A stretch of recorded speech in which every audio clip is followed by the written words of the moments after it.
Los saludo, estimadas y estimados estudiantes. Este es la tercera presentación ya asociada al módulo 2 del curso de Geología Andina, donde revisamos el ciclo preandino durante este módulo. Y en esta presentación vamos a conversar acerca justamente del ciclo gondwánico, del Devónico medio al Jurásico inferior. Previamente, presentaciones anteriores hemos visto este contenido y hoy día nos concentraremos entonces en la evolución que tiene lugar en los últimos 200 millones de años del ciclo preandino, entre 400 millones de años, es decir, el Devónico inferior a medio, hasta los 200 millones de años, el límite entre el Triásico y el Jurásico inferior, particularmente. Así que este es el rango de tiempo donde nos vamos a concentrar, asociado, como decíamos, al ciclo gondwánico, pero dado de que hay mucho más información asociada al ciclo gondwánico, mayor cantidad de vestigios geológicos preservados, podemos también entonces hacer una subdivisión al interior de este ciclo, cosa que no era factible quizás hacer en los ciclos anteriores. Quizás dentro del Famatiniano se podría hacer alguna división similar, no así en el Brasileno Pampeano y Gremliano Sunza, pero en este ciclo sí es posible entonces poder definir algunas subetapas, digamos, las que hemos nombrado como pregonguánica, gondwánico principal y postgonguánico. Y la pregonguánica está particularmente asociada a lo que sería la fase tectónica chánica, que vamos a comenzar a revisar ahora entonces. Perdón, previo a eso, la verdad, quiero hacer un ejercicio acá con un paper de Torsvik y Cox que hace una reconstrucción de placas y paleogeográfica, digamos, de escala hemisférica, digamos, todo el hemisferio sur en realidad, durante el Paleozoico completo, pero acá particularmente vemos una imagen a los 400 millones de años, sea justo en el límite inferior de lo que sería el ciclo gondwánico, ¿no es cierto? Y vamos a ver algunas imágenes de tiempos posteriores para poder contextualizar un poco la evolución durante el ciclo gondwánico en el área que a nosotros nos compete, ¿no? Si lo ven, acá está Sudamérica, esto es África y aquí, bueno, entonces estos dos constituirían junto con Arabia lo que llamamos Gondwana occidental y esto es Gondwana oriental con India, Antártica y Australia, constituidos, ¿no es cierto?, como una masa de tierra emergida, rodeada entonces por sectores de plataforma, digamos, eh, tanto somera como profunda y rodeados por un océano más profundo. Y vemos otras masas como la Eurasia, por ejemplo, cercanas y también bloques del sur de China, por ejemplo. ¿Ya? Vemos también que Gondwana en ese momento, bueno, ya está constituido, se constituyó durante el ciclo brasileno-pampeano, 100 millones de años antes de entonces de este momento. El polo sur está en esta posición, ¿no es cierto? Todo el área de estudio nuestra entonces estaría al interior del círculo antártico, particularmente muy expuesto entonces al clima antártico durante esta época, si bien no hay masas, casquetes polares, digamos, reconocidos en este momento. ¿Ya? Lo que me interesa entonces destacar esencialmente es más bien la relación tectónica, digamos, el hecho de que existe una zona de subducción reconocida en este momento a los 400 millones de años según estos autores. Yo creo que eso está un poco mal. Vamos a ver que 400 millones puede ser una edad muy joven para el último evento, digamos, de magmatismo asociado al ciclo famatiniano.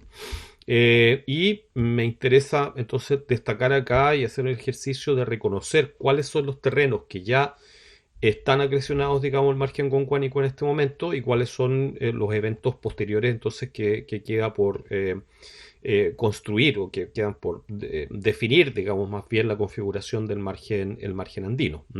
Entonces, en este momento ya está acrecionado el bloque de Arequipa-Antofalla, ¿no es cierto? Y más particularmente, en realidad, en varias propuestas que vimos en la clase anterior, la integración de este bloque de Arequipa-Antofalla con lo que sería el bloque de Mara, ¿no es cierto? Que además incluye el cratón de Río Apa y algunos bloques también neoproterozoicos, paleoproterozoicos, perdón, hacia el sur, que constituirían todo este bloque que se habría acrecionado entonces ya definitivamente al margen durante la orogenia pampeana orogenia pampeana, que desarrolla entonces este arco magmático y erógeno pareado, ¿no es cierto? Que sería el bloque de Pampia, o más bien la parte oriental del bloque de Pampia, que está a su vez asociado, ¿no es cierto? Como decíamos, al desarrollo de este arco magmático y orógeno que finalmente se consume, ¿no es cierto? Una vez que se produce la colisión del bloque de Mara completo durante la orogenia pampeana en el Cámbrico. Y otros elementos que vemos acá entonces es, si ven, asociado a esta zona de subducción están estas islas que están aquí. Bueno, eso no es otro sino que el bloque de Famatina que se está desarrollando previo a 400 millones de años. Como decía, esto es tal vez un tiempo un poco exagerado. El arco famatiniano, tanto en Famatina misma como el resto del arco que aquí represento con estas cruces, ¿no es cierto? En realidad tiene un pic hasta los 450, 440, sus etapas más póstumas, millones de años atrás. Pero bueno, sirve igual de todas maneras el esquema como para ver qué estaba ocurriendo al final de la orogenia famatiniana particularmente. Y al final de la orogenia famatiniana lo que también es muy importante destacar es la presencia del bloque de Cuyania precordillera, acá con esta P, ¿no es cierto?, que viene acercándose hacia la zona de subducción y finalmente termina colisionando también al final de la orogenia pampeana entre 440 y 400 millones de años atrás. Y el otro elemento que aquí es interesante es que si uno sigue hacia el sur por esta zona de subducción, bueno, lo que vemos es primero que acá está lo que sería el terreno de Patagonia Norte, que ya sabemos, ¿no es cierto?, está afectado en su parte nororiental por tanto la orogenia pampeana, donde hay claras evidencias de magmatismo carbonífero, cámbrico, perdón, como también por la orogenia famatiniana y el arco magmático ordovícico. Pero al sur de esto vemos que está este otro bloque que es Patagonia Sur, que no está afectado por subducción, que tiene una distancia con respecto a Gondwana y claro, para estos autores y para la gran mayoría no es claro realmente dónde está Patagonia en este momento, pero de que no está conectado con Gondwana parece ser bastante claro, ¿ya? Eso a los 400 millones de años. Después, si pasamos a la etapa de tiempo posterior, 370 millones de años, ya metido en el Devónico superior, ¿no es cierto? Y coincidente entonces con lo que sería la fase chánica, como vamos a ver. Vemos entonces ya de nuevo la misma configuración, el bloque de Mara con Arequipa Antofalla contra lo que sería el bloque de Pampia, el arco famatiniano entre medio de esto, ¿no es cierto? Y lo que sería el bloque de Cuyanio precordillera ya acrecionado en ese momento. Y por otro lado, Patagonia Sur, bueno, todavía sin una influencia gondwanica, lo que se marca acá es que no tiene, digamos, si es que hay algún tipo de depósito sedimentario son más bien de mar profundo, pero no hay una asociación con Gondwana todavía. Y lo otro que es muy interesante de este momento, de este gráfico, es que si ustedes lo notan, no hay subducción, ¿no es cierto? Lo que se propone aquí es más bien la presencia de un margen pasivo. Y claro, hay que comprender, digamos, entonces, o hay que tratar de establecer una relación entre lo que sería este margen pasivo y la presencia de lo que muchos han llamado el terreno de Chilenia, ¿no es cierto? Chilenia vendría justo después de Guyana y hacia atrás.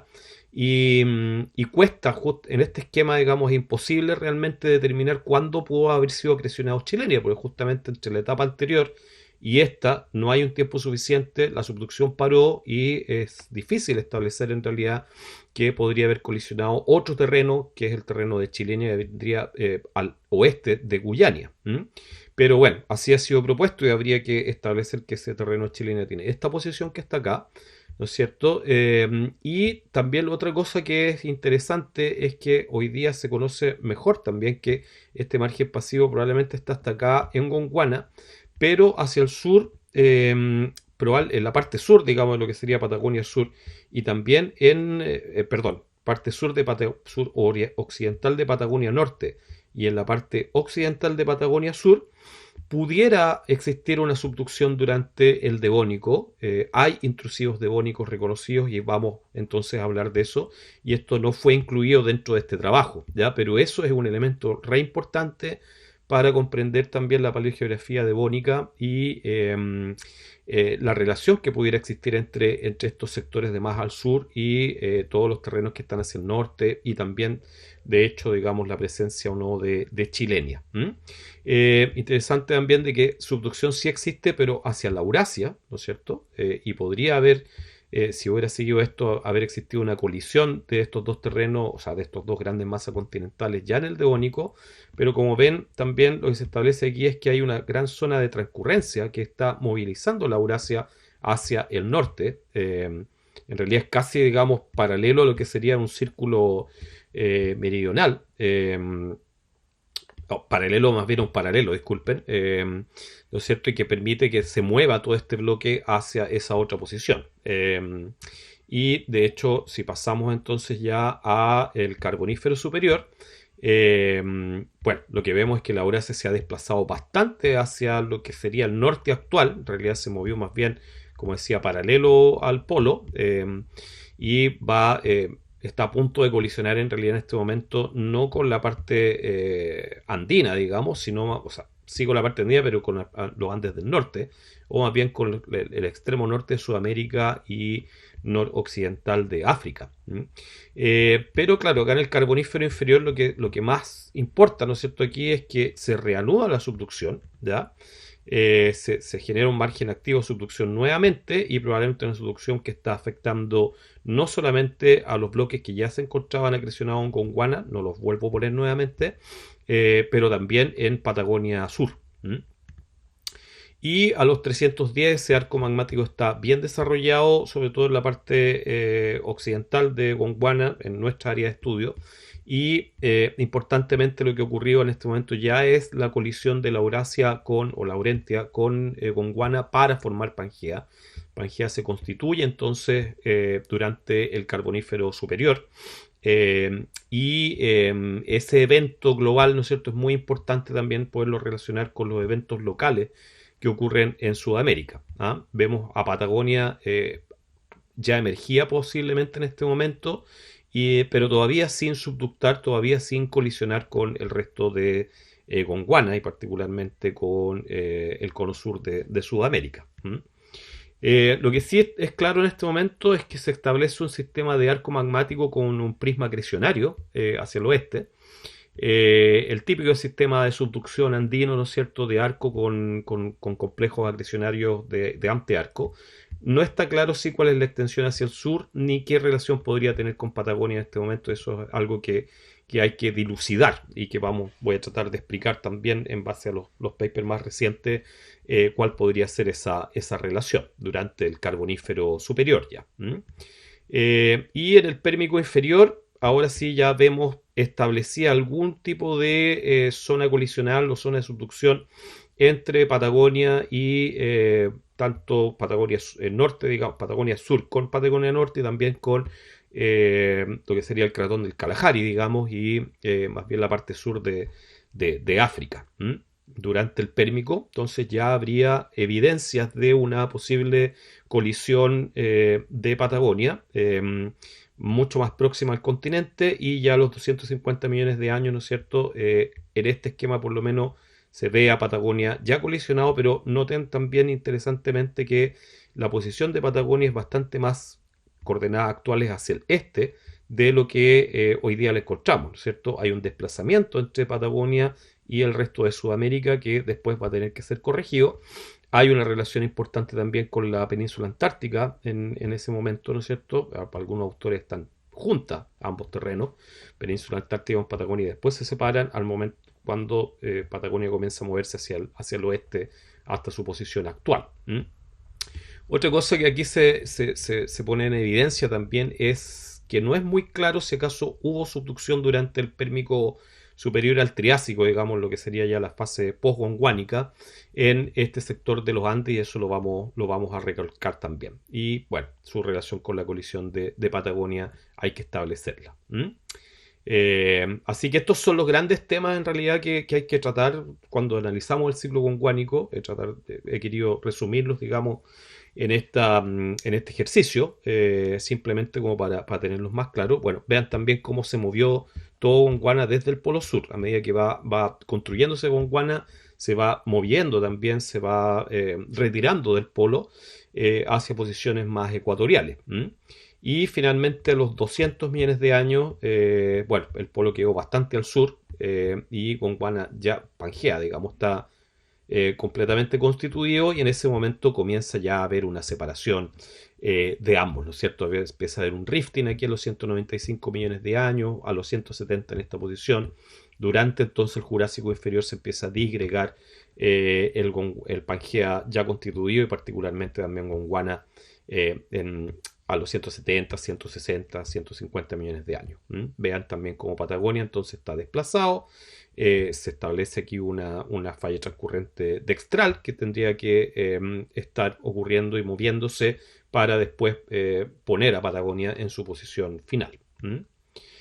Este mismo trabajo, ¿no es cierto? Si vemos esta escala del tiempo desde el Devónico hasta el Jurásico, vemos cómo Gondwana, como decíamos, se ha ido moviendo, o sea, llegó a una posición polar muy, muy fría, digamos, muy cercana al polo durante el Devónico medio superior, y desde ahí, durante todo el ciclo gondwánico, se mueve muy rápidamente hacia el norte, ¿ya? Tiene una deriva muy rápida que también se ve graficada, digamos, aquí, y que va entonces implicando un cambio climático súper importante también asociado a la construcción de Pangea, ¿no?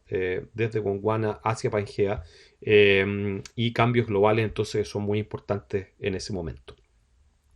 Bueno, con este esquema entonces en mente, vamos a revisar ahora las unidades devónicos triásicos, igual como lo hice en la clase anterior, simplemente para tener un esquema de dónde están ubicadas las rocas entre 400 y 200 millones de años que deberían ustedes estudiar y mostrarnos, digamos, en las presentaciones que tienen que entregar este día viernes.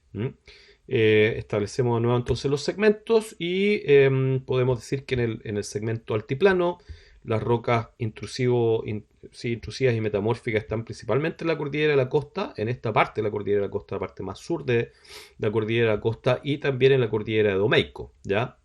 Ahí afloran rocas entonces principalmente metamórficas o metasedimentarias, algunos intrusivos también en la cordillera de la costa acá, y principalmente ígneas en la cordillera de Domeico, ¿ya?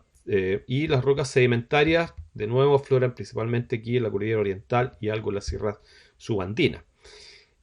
Similar cosa ocurre en el segmento Puna, donde intrusivas y metamórficas de nuevo ahora se ven más claramente, mejor expuestas en la cordillera de la costa, y hay un claro dominio, digamos, de rocas principalmente intrusivas en la cordillera de Domeico, junto con rocas volcánicas a su vez, cordillera de Domeico, y algo de esto también se ve en la Puna, al interior de la Puna. Y las rocas sedimentarias, bueno, las vamos a encontrar prácticamente en todos lados, algunas unidades no muy extensas, digamos, en la cordillera de la costa, también en la cordillera de Domeico, algunos puntos verdes, en la Puna, en la cordillera oriental y también en la base de lo que sería el sistema de Santa Bárbara, particularmente.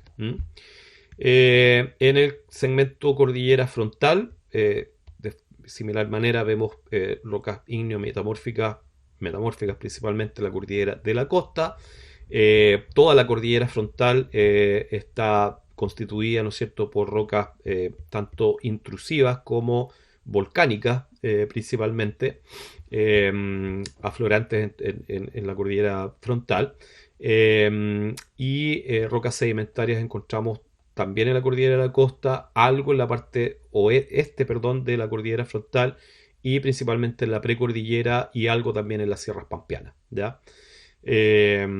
Importante, digamos, de estas rocas son de hecho rocas carboníferas y pérmicas que desarrollan grandes planicies y cuencas muy importantes durante esa etapa de tiempo que se representan en este segmento. Hacia el sur, segmento cordillera principal, las intrusivas metamórficas muy claramente desarrolladas. Toda la cordillera de la costa es esencialmente un gran Plutón, ¿no es cierto? Un batolito, más bien el batolito costero, que está instruyendo a rocas metamórficas de la serie occidental y oriental a lo largo de toda la cordillera de la costa. También hay algunas cuencas triásicas importantes y algunas rocas volcánicas y plutónicas triásicas en la misma cordillera de la costa. Hay toda una historia muy importante de destacar, digamos, en esta zona.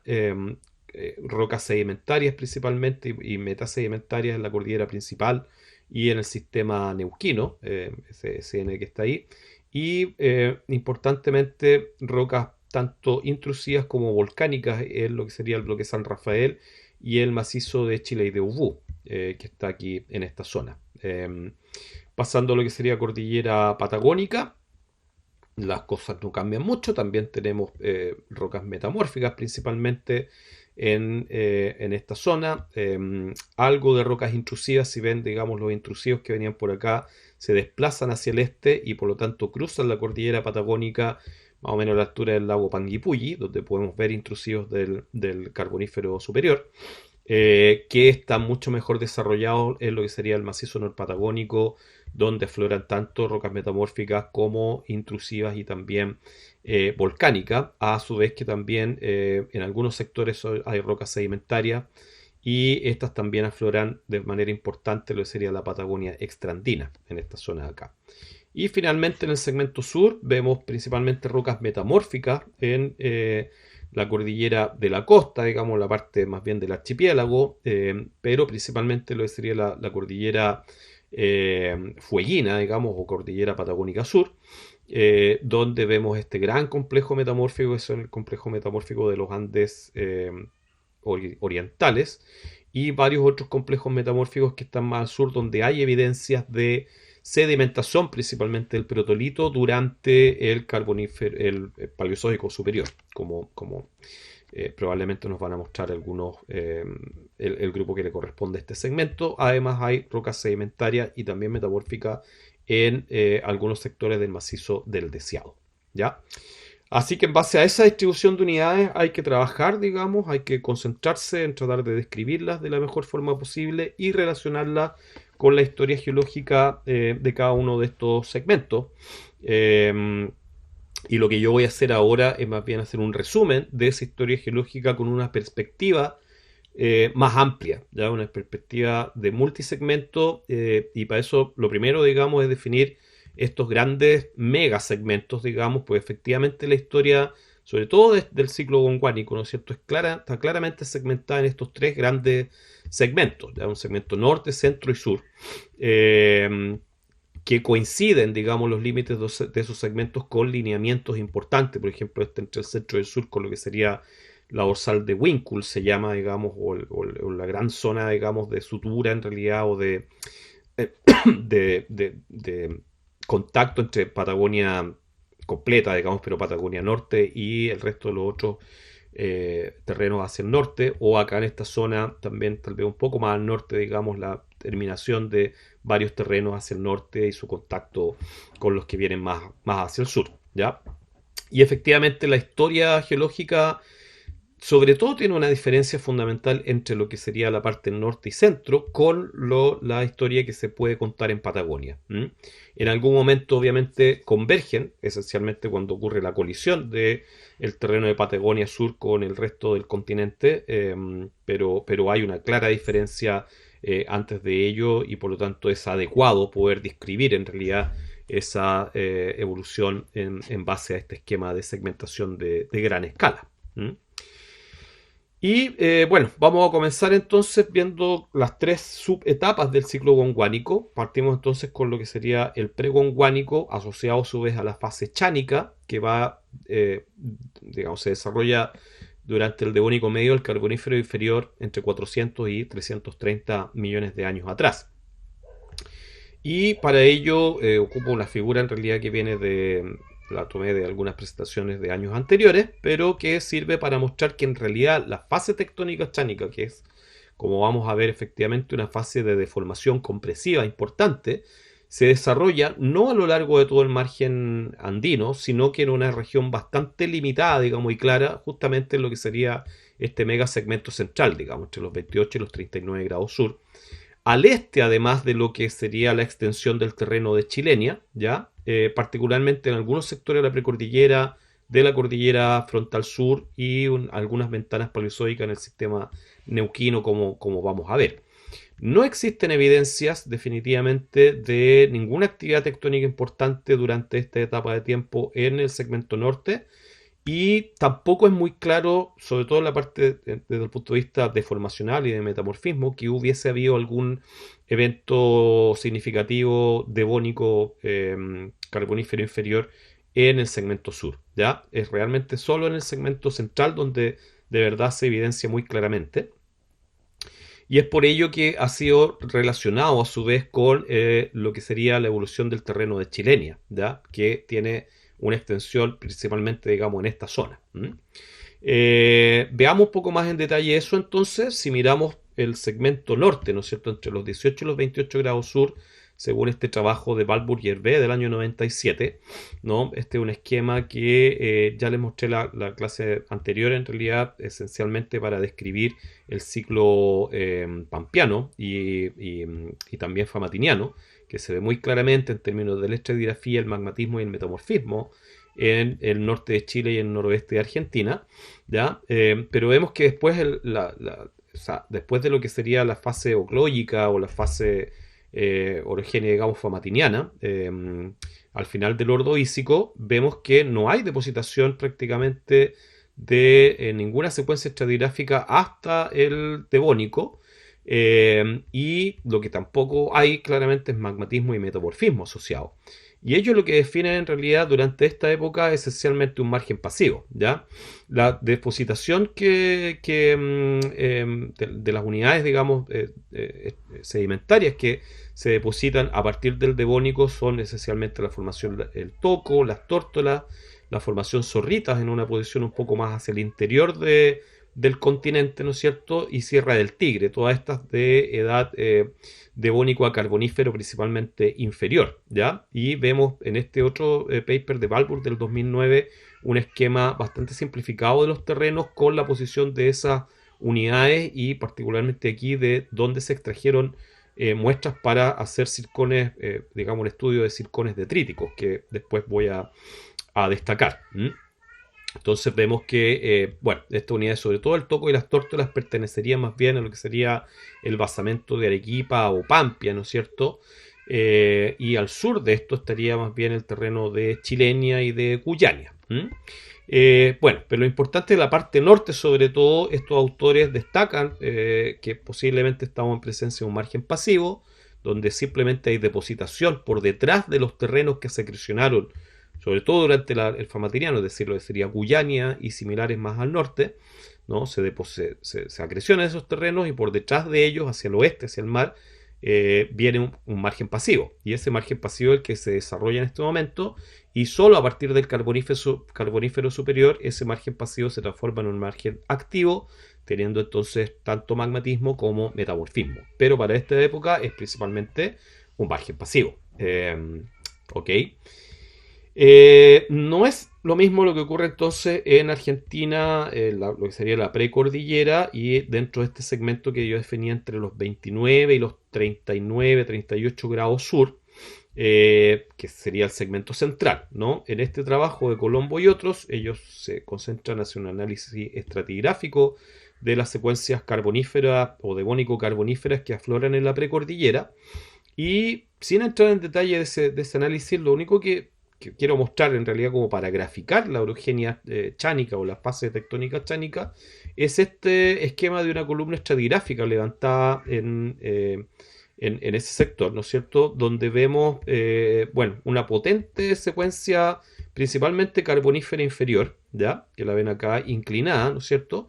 Pero que descansa en una discordancia angular sobre depósitos devónicos, que es la formación codo en este caso, y que están claramente deformados, ¿ya? Y esto en realidad es lo que ha dado origen, digamos, a reconocer una fase tectónica chánica. Ya sabemos, las fases tectónicas en una columna estratigráfica se reconocen como estas discontinuidades, estas discordancias entre estratos que están deformados por debajo y otros que se depositan horizontalmente. Bueno, obviamente después todo esto está basculado principalmente por la tectónica andina, digamos, post-jurásica y particularmente neógena en este caso en particular.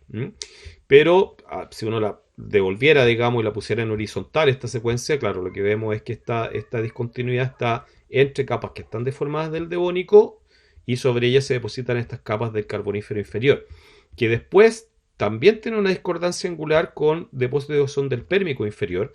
Y aquí es donde se establece entonces la otra gran discontinuidad importante dentro de lo que es el ciclo gonguánico completo, que es la fase sanrafaélica de deformación.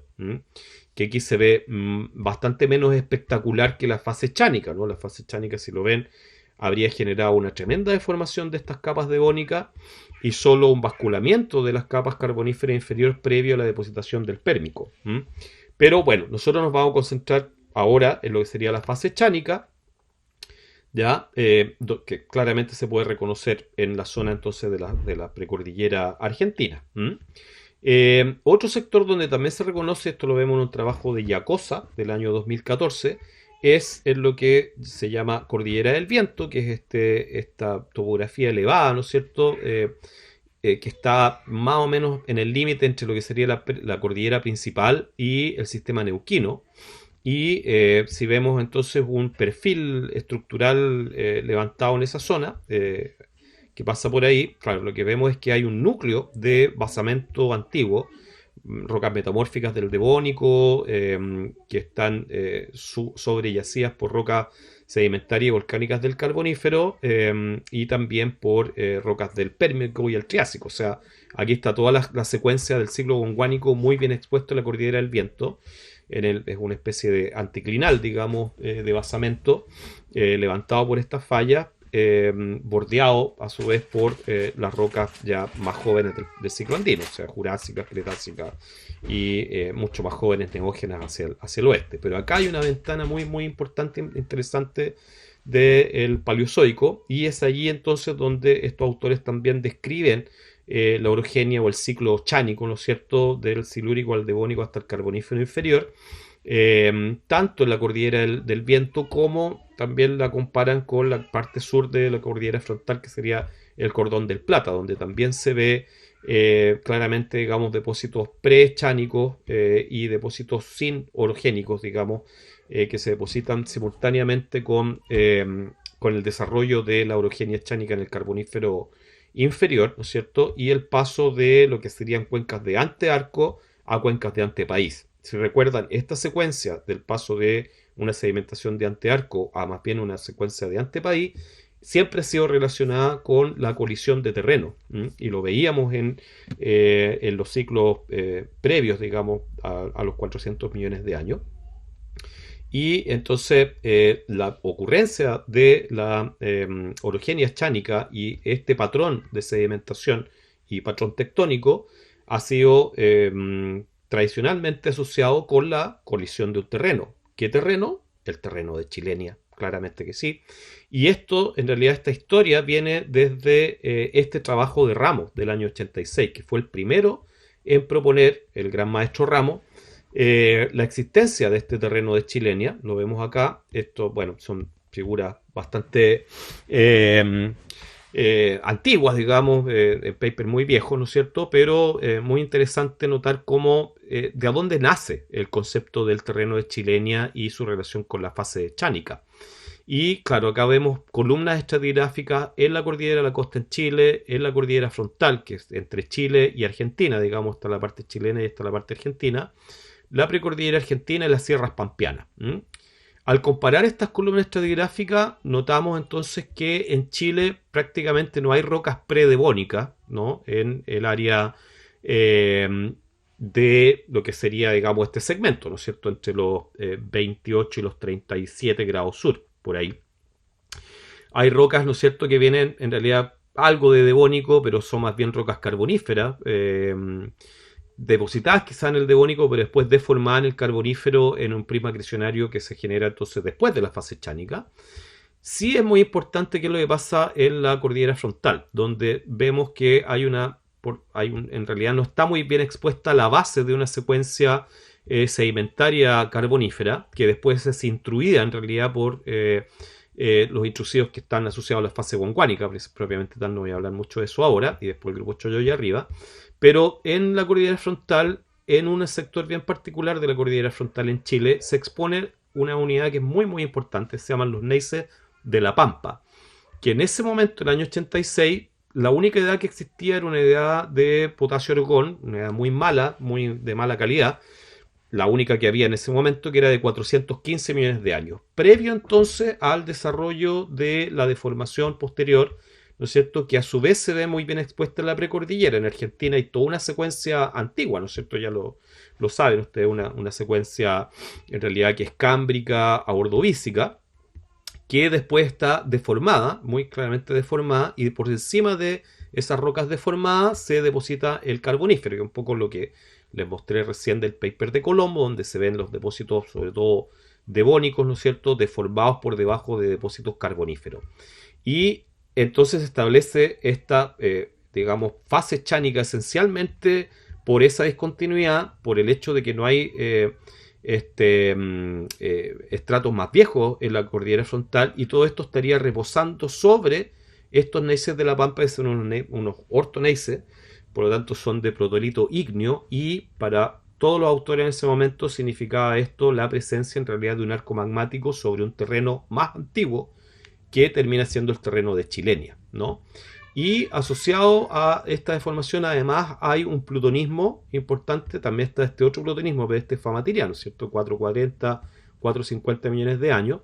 Después de eso viene otro plutonismo carbonífero inferior, ¿no es cierto?, devónico superior, pero más bien carbonífero inferior, 350 millones de años, que habría estado asociado entonces con este evento chánico, digamos, evento de deformación chánica. Y el modelo evolutivo que propone Ramos es el que ha prevalecido después todo el tiempo, que este está acá. Ya han habido modificaciones, ¿sí? Este es un modelo que va desde el Cámbrico hasta el Triásico inferior, ¿ya? También la figura no es muy bonita, pero representa bastante bien la idea que había por detrás. Y si lo ven acá, está la precordillera, digamos, y esto debería estar sobre el terreno de Cuyania. Pero en ese momento no se sabía que Cuyania era un terreno acrecionado. Acá le pone con signo de interrogación, no es muy clara la relación con Cuyania, pero durante el Cámbrico ordovícico sabemos que se desarrolla la Urgenia más bien famatiniana, ¿no es cierto? Y, o sea, primero pampeana y después ordovícico al silúrico sería el famatiniano, que termina acrecionando este terreno. Pero lo importante, ¿no es cierto?, es que en algún momento este margen pasivo está acá, se transforma en un margen activo, y lo que viene entonces por sobre esto es esencialmente el terreno de Chilenia, ¿no es cierto?, y que durante el silúrico hasta el devónico superior habría colisionado, ¿no es cierto?, contra el protomargen gondwánico que está allí.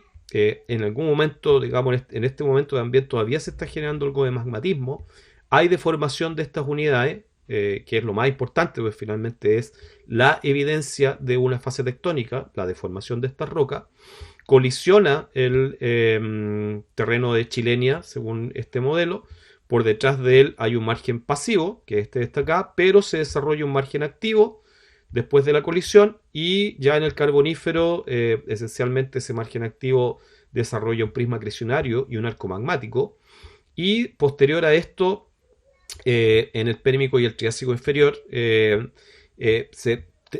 cesa la subducción, no es muy claro, pero hay una fusión súper importante de la corteza, se genera lo que ya vamos a ver después, el grupo Choyoi, que es un magmatismo muy importante, desarrollado durante la última fase, digamos, del ciclo gondwánico, el post-gondwánico, ¿no es cierto? E interesantemente, si ustedes lo notan, el terreno de Chilenia desaparece por completo, ¿ya? En este modelo. Lo único que subsistiría serían algunos intrusivos del ordovícico, ¿no es cierto?, que deberían estar por acá en algún punto, se debería haber formado, digamos, intrusivos ordovícicos, por eso esta subducción de acá, porque dice justamente que tal vez ahí estarían los neises de la Pampa, no ordovícicos, perdón, devónicos silúricos, ¿ya?, que son los de 415, los neises de la Pampa, tal vez formados en este momento, y que habrían sobrevivido a todo este proceso del carbonífero al triásico, ¿no es cierto?, que realmente termina destruyendo o consumiendo por la fusión a lo que sería el terreno de Chilenia, ¿ya? Por lo tanto, convenientemente aquí Chilenia desaparece absolutamente del mapa, digamos, y lo único que queda es el registro de su colisión producto de la deformación que se produce en la protoprecordillera, digamos, y después el desarrollo esterógeno, etcétera, ¿ya? Pero si lo ven, Chilenia es más bien el resultado de una necesidad de poder explicar un evento de deformación durante el Devónico, pero no existe, a diferencia de Cuyania, por ejemplo, evidencia concreta de la existencia de ese terreno. Y hay grandes dudas entonces respecto a su real existencia. Hoy por hoy hay mucha gente, digamos, que piensa que todos estos eventos de deformación, particularmente el chánico, podría estar estado asociado no necesariamente a la colisión de un terreno ni nada por el estilo, sino a una reestructuración eventualmente del sistema de subducción, a un cambio en las condiciones de convergencia, al desarrollo tal vez de un segmento de subducción plana que lleva mucha deformación hacia sectores internos del continente, etcétera. Hay alternativas que podrían ser exploradas. Pero bueno, este modelo sigue prevaleciendo. Por ejemplo, aquí vemos un paper de Cruz Martínez del año 2012, donde extrapola, digamos, este modelo, lo vemos pintado en colores, se ve mejor que el anterior entonces, pero para extrapolarlo hacia la parte sur. Por eso aquí habla de Southern Chilenia, digamos, para explicar en realidad cosas que están ocurriendo más o menos a la latitud más austral de lo que sería el terreno chileño, más o menos los 39-40 grados sur. Y claro, acá pasa lo mismo. Chilenia viene montado, digamos, sobre una placa oceánica que se está subductando en el predevónico, digamos, ordovícico o silúrico ordovícico, generando algo de formación en esta zona. Después ocurriría la colisión en el devónico superior, o digamos medio. Se culmina, se concreta, digamos, esa subducción hasta el carbonífero inferior y después se activa la subducción. O sea, este margen, que era margen pasivo, se transforma en un margen activo. Acá la subducción cesa, este magmatismo para, y se empieza a desarrollar un magmatismo mucho más cercano a la fosa, ¿no es cierto?, que después termina colapsando una vez que durante el carbonífero superior al Triásico ocurre todo el evento del magmatismo del Choyoy, la fusión de la corteza y la desaparición de nuevo de Chilenia, digamos. Chilenia acá también desaparece absolutamente. Lo único que queda de nuevo, digamos, es la marca eventualmente asociada a la deformación de todas estas capas que estarían en la placa superior, particularmente aquí en el macizo norpatagónico, en la parte occidental del macizo norpatagónico, ¿ya? Pero de nuevo quiero recalcar el hecho de que realmente Chilenia es más bien es el producto de una necesidad tectónica más que de evidencia geológica propiamente tal.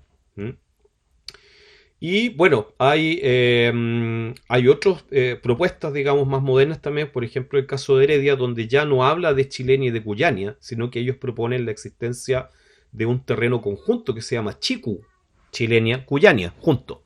¿Ya? Este mapa lo reconocerán, está pintado igual que el mapa de Ramos del 2010, digamos. Está justamente la idea de tratar de relacionar esos dos mapas, ya no separando entonces Chilenia y Cuyania, sino diciendo que es uno solo. Y tienen un esquema que es un poco complejo de comprender. Yo no voy a profundizar mucho ahora en él. Espero que el grupo que está trabajando, digamos, con estos segmentos tal vez pueda hacer un detalle un poco mayor de la evolución que proponen Heredia y otros en este paper bastante reciente, ¿ya? Pero bueno, esto parte en el ordovícico para explicar en realidad lo que ya conocemos, que es esencialmente la orogenia famatiniana, ¿no es cierto? Tenemos lo que sería más bien el bloque aquí de Mara, si se quiere, o Pampia, Gondwana, ¿no es cierto?, contra el que está subductando un terreno que en este caso es Cuyania, ¿no? Ese terreno se acreciona el orógeno famatiniano durante el silúrico. Y lo que es interesante, ¿cierto?, es que este bloque de Chiku tiene a Chilenia, tiene Cuyania y tiene a Chilenia, pero separados eventualmente por una dorsal, para explicar en realidad algunas rocas máficas que se generan entre los dos terrenos y que son re importantes porque son, digamos, supuestamente serían ofiolitas que han sido obducidas después de que se subductó Chilenia en el modelo más clásico. Pero aquí estarían formadas, digamos, en lo que sería el eje de un rift y de una dorsal oceánica que está separando estas dos partes del mismo terreno que está colisionando, ¿ya? Y lo interesante es que después en el devónico se generaría entonces una subducción, o sea, este margen pasivo se transformaría en un margen activo, habría subducción hacia el oeste, y eso explicaría, según estos autores, los neises de la Pampa, ¿ya? Que estarían acá y serían estos neises de edad silúrico devónico, y que son re importantes porque están marcando justamente la presencia de un eventual arco. Pero después en la fase chánica propiamente tal, ¿no es cierto?, en el orógeno chánico, se produce el cierre de este océano, ¿no? Acá habría un océano, se va cerrando porque colisiona esta parte con esta otra y generaría el orógeno chánico, digamos. Y así se explica la fase chánica y así se explicaría la presencia del supuesto terreno de Chilenia asociado a Cuyani en este caso. Bastante interesante el modelo, muy conciliador, si se quiere, de las distintas evidencias. Pero el problema que tiene es que los neisses de la Pampa hoy día se sabe, y ese es un trabajo de Álvarez que no puse acá para no complicar demasiado las cosas, se sabe que no son de edad devónica, sino que son de edad carbonífera y pertenecerían en realidad al arco magmático del carbonífero pérmico. Por lo tanto, no hay un arco magmático del devónico, perdón, que podría estar asociado a esta evolución. ¿Qué viene después en el carbonífero y el pérmico? Bueno, es otra historia que también se cuenta aquí, pero que no es tan relevante como esta, que está casi que me la voy a saltar. Y claro, no estamos, digamos, principalmente concentrados en eso. Y claro, está el grave problema, digamos, para el modelo de Chilenia de dónde está el arco precolisional, ¿cierto?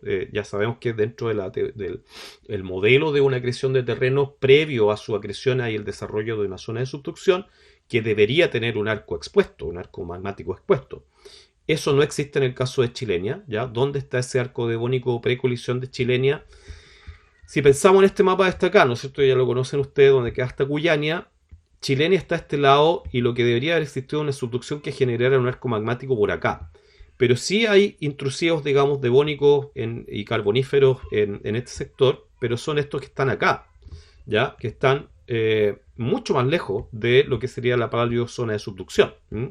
Y en este esquema de Stenker, ¿no es cierto?, nos muestra la evolución del Cámbrico hasta el Devónico. También con la colisión de Chilenia aparece un arco magmático, ¿no es cierto?, aquí que estaría asociado a estos intrusivos achalianos, que ese es el nombre que tienen las rocas, digamos, intrusivas, carboníferas y devónicas en las sierras pampeanas.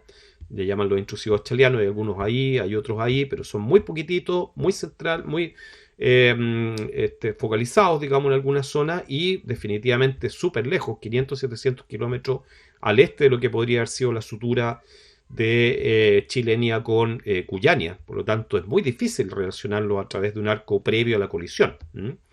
Y por otro lado, un trabajo de López de Lucchi también indica, a partir de datos geoquímicos, ¿no es cierto?, que estas rocas en realidad son granitoides anorogénicos, postcolisionales. No es una zona de subducción. Son granitoides, ¿no es cierto?, producidos por el colapso de la corteza después de la colisión, particularmente de Cuyania, y en las etapas póstumas de lo que sería el arco magmático y la evolución, digamos, del Famatiniano. Por lo tanto, es difícil relacionarlas con una zona de subducción y existe entonces este problema y es uno de los problemas más graves para la tesis de Chilenia. Todo está muy abierto en ese sentido y bueno, usted no sé si lo saben o no lo tienen claro, pero yo soy un antifan de Chilenia. Creo que definitivamente el concepto ha sido muy manoseado, no hay mucha evidencia y es necesario crear una alternativa. Y en eso estamos con algunos memoristas, con dos memoristas particularmente trabajando en eso. Uno de ellos es Álvaro Cárdenas, que va a empezar a hacer un análisis geoquímico isotópico súper detallado de toda la evolución devónica hasta pérmica, digamos, para tratar de determinar mejor, digamos, un modelo alternativo al de Chilenia. Bueno, ¿qué pasa más al sur con la fase tectónica chánica? ¿Qué pasa durante el devónico al carbonífero inferior? Vemos este trabajo de Hervé del 2016. No es muy buena la figura, estamos, si lo notan, de los 39 grados hacia el sur hasta los 42, 43 grados, acá está Chiloé, y vemos una serie de edades, ¿no es cierto?, aquí, tanto de rocas metamórficas como también de rocas ígneas. Y a partir de esta compilación de edades, no voy a profundizar en eso, pero es importante, este trabajo en realidad propone por primera vez edades devónicas en este sector de acá, que sería el sector de Chaitén, por ejemplo, y un poco más al norte o más al sur. A partir de estos datos, lo que ellos proponen es en un modelo donde por primera vez presentan el concepto de Chaitenia, otro terreno, nuevo, distinto, ¿no es cierto? Que vamos a ver de qué se trata, pero es esencialmente un arco de isla desarrollado durante el Devónico y el Carbonífero inferior. La idea, digamos, el modelo de Hervé es primero distinguir entre una parte norte, al norte de los 40 grados sur, y al sur de los 40, donde la historia es totalmente distinta, ¿no es cierto? Y claro, hacia el norte pone, bueno, esto de justamente habrá o no habrá un Chilenia, digamos, o sea, también él tiene la duda porque pareciera haber más bien, al igual que ocurre más al norte, en Chile, lo que sería el segmento norte, y central, probablemente funciona mucho mejor el concepto de un margen pasivo dejado por detrás de la colisión de Cuyania. Pero hacia el sur, y hacia el sur de los 40, ¿no es cierto? No está muy claro de qué se trata este límite, la cosa es totalmente distinta y durante el Devónico tenemos dos arcos magmáticos. Uno desarrollado en lo que sería el macizo norpatagónico, en la parte occidental del norpatagónico, y también en esta línea, digamos, de intrusivos y rocas ígneas y también en parte metamórfica relacionados con alta temperatura, ¿no es cierto?, en Pichicolo, en Chaitén, en el lago Yelcho, y que visto entonces en este esquema sería esencialmente esta la idea, digamos. Tenemos una subducción por acá con un arco de isla y este arco de isla a su vez colgando de una placa oceánica que se subducta por debajo de lo que sería el macizo norpatagónico, esencialmente Patagonia Norte, ¿no es cierto?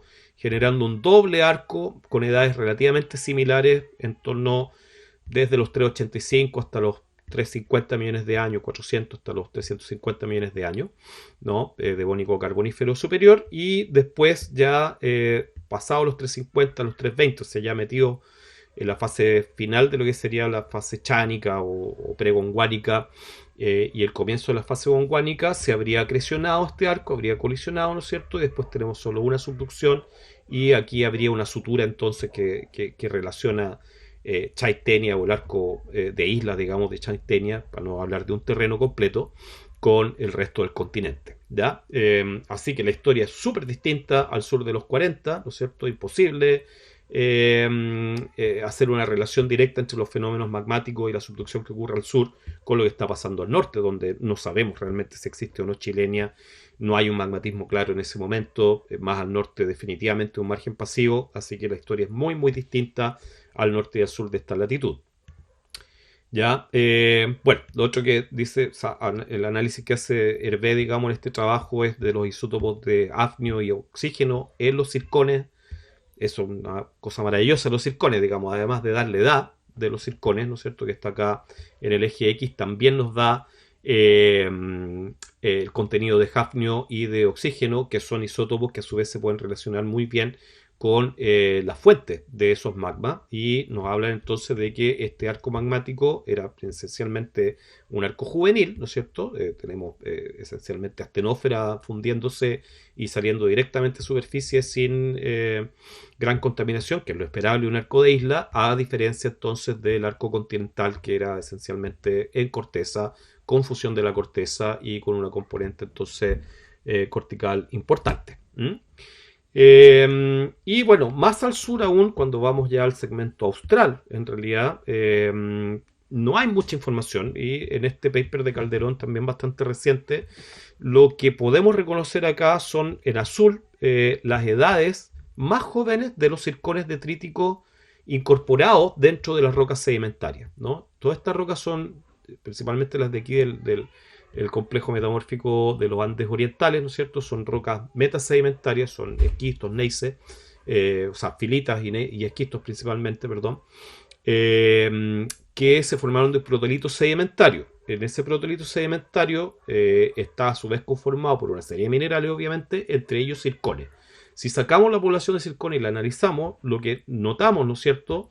Bueno, en todos estos grupos de rocas metamórficas es la edad del circón más joven. En realidad aquí está hecho un promedio a partir de los 3 o 5 circones más jóvenes que encontramos. Ese circón más joven, ¿no es cierto?, nos da la edad entonces mínima de depositación de ese protolito. Y por lo tanto podemos notar acá, ¿no es cierto?, que esas rocas del protolito de este complejo metamórfico se depositó durante el Devónico también. y probablemente esos circones, ¿no es cierto?, son circones ígneos, o sea, todos esos son circones ígneos, que se depositaron o fueron extraídos en realidad del arco magmático que se desarrolló más al norte, ¿no es cierto?, que estábamos hablando recién, este arco de Chaitenia y del macizo norpatagónico, ¿no? Se desarrolla durante el Devónico, se expone y después se erosiona, y esa erosión, ¿no es cierto?, los lleva a esta cuenca, ¿no es cierto?, que después es metamorfizada. Eso es lo único que podemos decir, la verdad, de qué estaba pasando en el Devónico en esta área. ¿Ya? Lo que es claro es que al parecer no hay intrusivos. Las otras edades están acá, las rojas son edades de cristalización, ¿ya? Hay algo al parecer, digamos, hay una edad al menos, digamos, 345 millones de años de cristalización en el macizo del Deseado, que es bastante similar, digamos, sería el Carbonífero superior, pero el resto, bueno, son o más viejas, lo que vemos acá, ¿no es cierto?, o más jóvenes, anteriores, ¿no?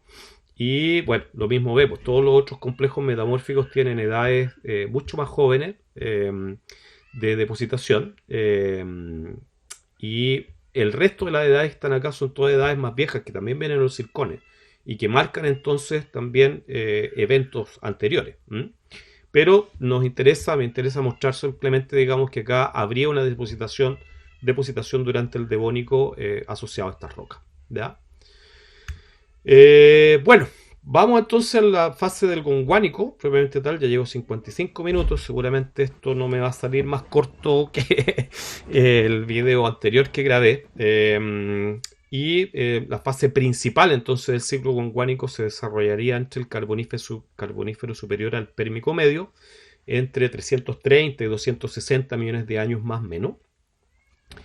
Y recordemos entonces que en ese momento, pongo esta imagen de los 310 simplemente para representar que lo fundamental que está ocurriendo es el desarrollo ahora ya completo de este arco magmático y prisma acrecionario, ¿no? Previo a esto veíamos que había más bien margen pasivo en esta zona, no es muy claro si estaba la colisión de Chilenia o no por acá, y más al sur el desarrollo de estos arcos magmáticos, pero a partir del Carbonífero superior todo se ordena un poco más y tenemos claramente el desarrollo en la parte norte al menos de este sistema de arco magmático con prisma acrecionario, como vamos a ver.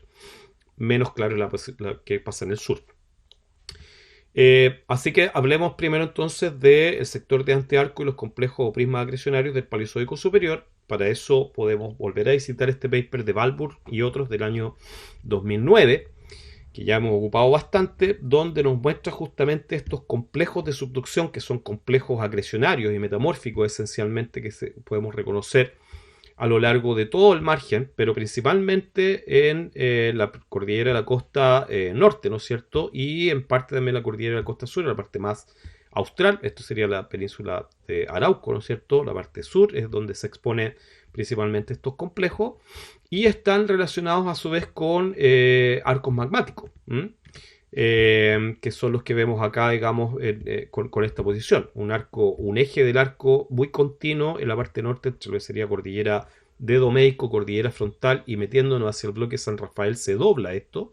Y otro eje del arco magmático del Paleozoico que va según esta extensión, o sea, lo que sería cordillera de la costa, el batolito costero, pero que se mete hacia Panguipulli y después termina hacia el macizo norpatagónico, que parece bien interesante esto de que tienen formas similares, ¿no? Tienen esta curvatura bien similar, digamos, y bien importante, sugestiva de qué es lo que pasará entre medio. Y además está esta potencial zona de sutura, ¿no es cierto?, entre lo que sería Patagonia Norte y Patagonia Sur, con el macizo del Deseado hacia el sur. Eventualmente también otro eje del arco magmático del Paleozoico superior, pero claro, en una posición distinta y vamos a ver que no muy clara la relación, ¿no es cierto?, temporal también entre el desarrollo de esto y lo que pasa más al norte.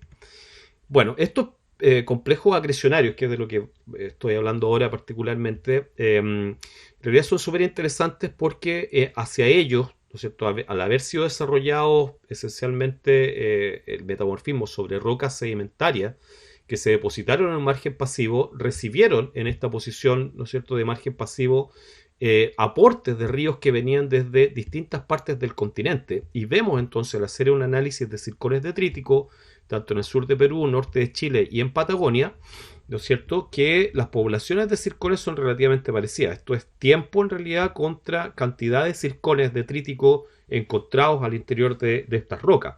Y al compilarlas todas juntas, vemos entonces que, claro, hay poblaciones asociadas tanto, digamos, al desarrollo de lo que sería el supercontinente de Luna, después de Rodinia, ¿no?, con la formación de mucha corteza ígnea durante la orogenia greenvilliana Sunza, y después la construcción de lo que sería el arco gondwánico, o digamos, la construcción de Gondwana más bien dentro del ciclo pampeano, y después dentro del ciclo gondwánico para formar Pangea. Se ve súper claro, y obviamente mientras más jóvenes son estos ciclos, ¿no es cierto?, mayor cantidad de circones podemos encontrar, pues están más preservados.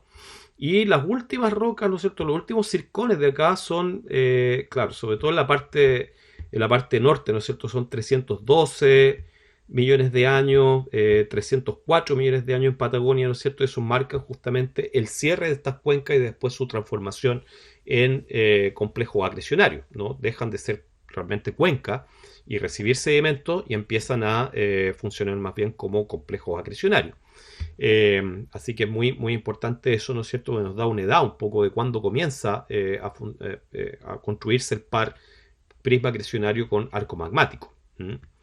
Y bueno, un trabajo de Wilner también del año 2008 nos muestra cómo en estos prismas acrecionarios, sistemas acrecionarios en la costa, ¿no es cierto?, son en realidad depósitos finales de los sedimentos que vienen desde muy distintas fuentes. Desde el interior del continente, ¿no?, desde el terreno de Cuyani, el terreno y los cinturones famatinianos y pampeanos, desde los cratones del Río de la Plata y cinturones brasilianos, o el cratón del Kalahari, que a su vez se reciclan dentro de la orogenia famatiniana, y esto a su vez aportan directamente a los prismas acrecionarios, o también, digamos, directamente el evento más joven acá es el arco magmático del Carbonífero, que es simultáneo el comienzo del arco magmático carbonífero con el final casi de la depositación en estos prismas y su posterior transformación en complejos metamórficos. Y bueno, si volvemos al esquema de Balburg y Hervé, ¿no es cierto?, vemos que después de este desarrollo en margen pasivo durante el Devónico al Carbonífero inferior, el margen se transforma entonces en un margen activo durante el Carbonífero medio al Pérmico. Hay depositación de otras unidades, hay magmatismo súper importante, lo que sería el grupo Peine, el Limón Verde, etcétera, en Chile, y también metamorfismo claramente registrado en estos prismas acrecionarios. El esquema es un poco burdo, pero simple, digamos, y útil como para entender la relación entre lo que sería formación zorrita en una plataforma más somera, la depositación del Toco, las tórtolas y el Sierra del Tigre, la formación de Sierra del Tigre durante el Devónico al Carbonífero inferior, es decir, en el margen pasivo. No es muy claro contra qué está este margen pasivo. Esto, la verdad es que esta parte de acá importa poco. Lo importante es que tenemos un margen pasivo y después se desarrolla un margen activo, y todos estos depósitos, ¿no es cierto?, sedimentarios después se incorporan dentro de lo que sería el prisma acrecionario, en este caso en el melange de Chañaral, ya en esta etapa carbonífera apérmica.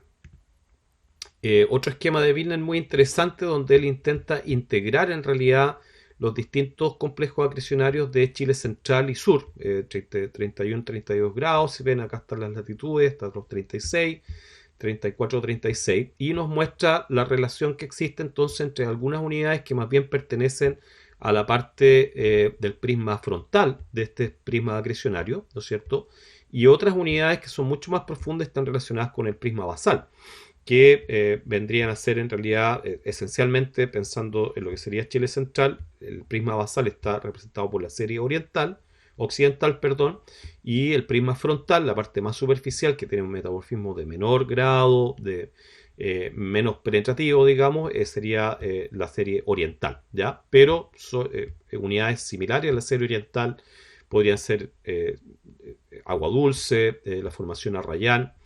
Perdón, no sé por qué se me activó esto aquí. Un poquito. Ya, se fue. Puedo seguir entonces. Y otras unidades más, ¿no es cierto? Inclusive algunas que se habrían depositado en una parte más bien de una cuenca al oeste de la parte más elevada del prisma, ¿ya? Pero acá hay interesantemente una relación entonces con la dinámica que tiene un prisma de acreción con una parte frontal y una parte basal, ¿no es cierto? Donde cada una de las unidades que se reconocen en la cordillera de la costa, tanto norte como sur, calzan bastante bien dentro de este esquema. ¿Mm? Y este mismo esquema bien permite entender en realidad cómo ocurren los flujos al interior de estos prismas acrecionarios contra el continente.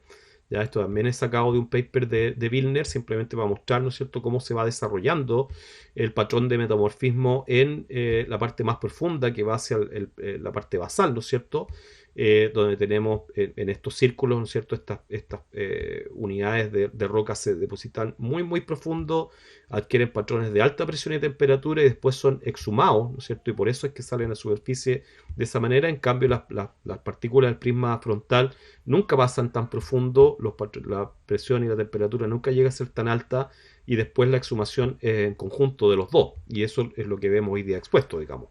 Cuando vemos la serie oriental y occidental vemos que están claramente expuestos esos patrones de presión, temperatura y tiempo que nos demuestran entonces la dinámica de estos prismas. Una cosa similar también hace Hipólito y otros, trabajando particularmente en algunas secuencias en este de los pabilos, creo, en la parte norte de lo que sería la cordillera de la costa sur, donde están muy bonitos expuestos estas secuencias metamórficas, están súper plegadas, muy bien mapeados por estos autores. Son rocas como estas que están viendo acá, que seguramente muchos de ustedes conocen en las playas de Copquecura, por ejemplo, digamos, o más al norte, y haciendo un análisis de presión, temperatura, tiempo, ¿no es cierto? También determinan, compilando además otras información de otros trabajos, estos patrones, cómo evolucionan, ¿no es cierto? Con un aumento importante de la presión y la temperatura hasta llegar a un pic más o menos los 320 millones de años, y después son exhumados rápidamente o más o menos rápidamente. Lo mismo vemos acá, ¿no es cierto? Esto es tiempo contra temperatura y contra presión.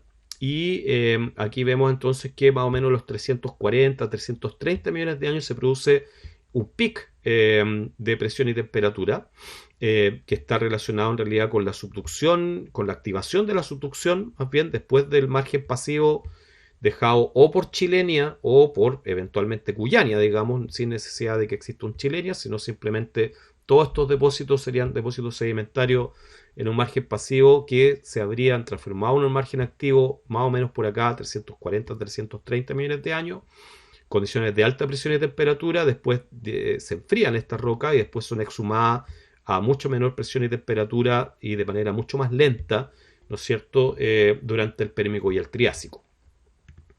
Glotny también trabaja bastante con este concepto de los prismas acrecionarios, también muestra un poco esta dinámica en este paper de la diferencia que hay entre un prisma frontal y un prisma basal de acreción.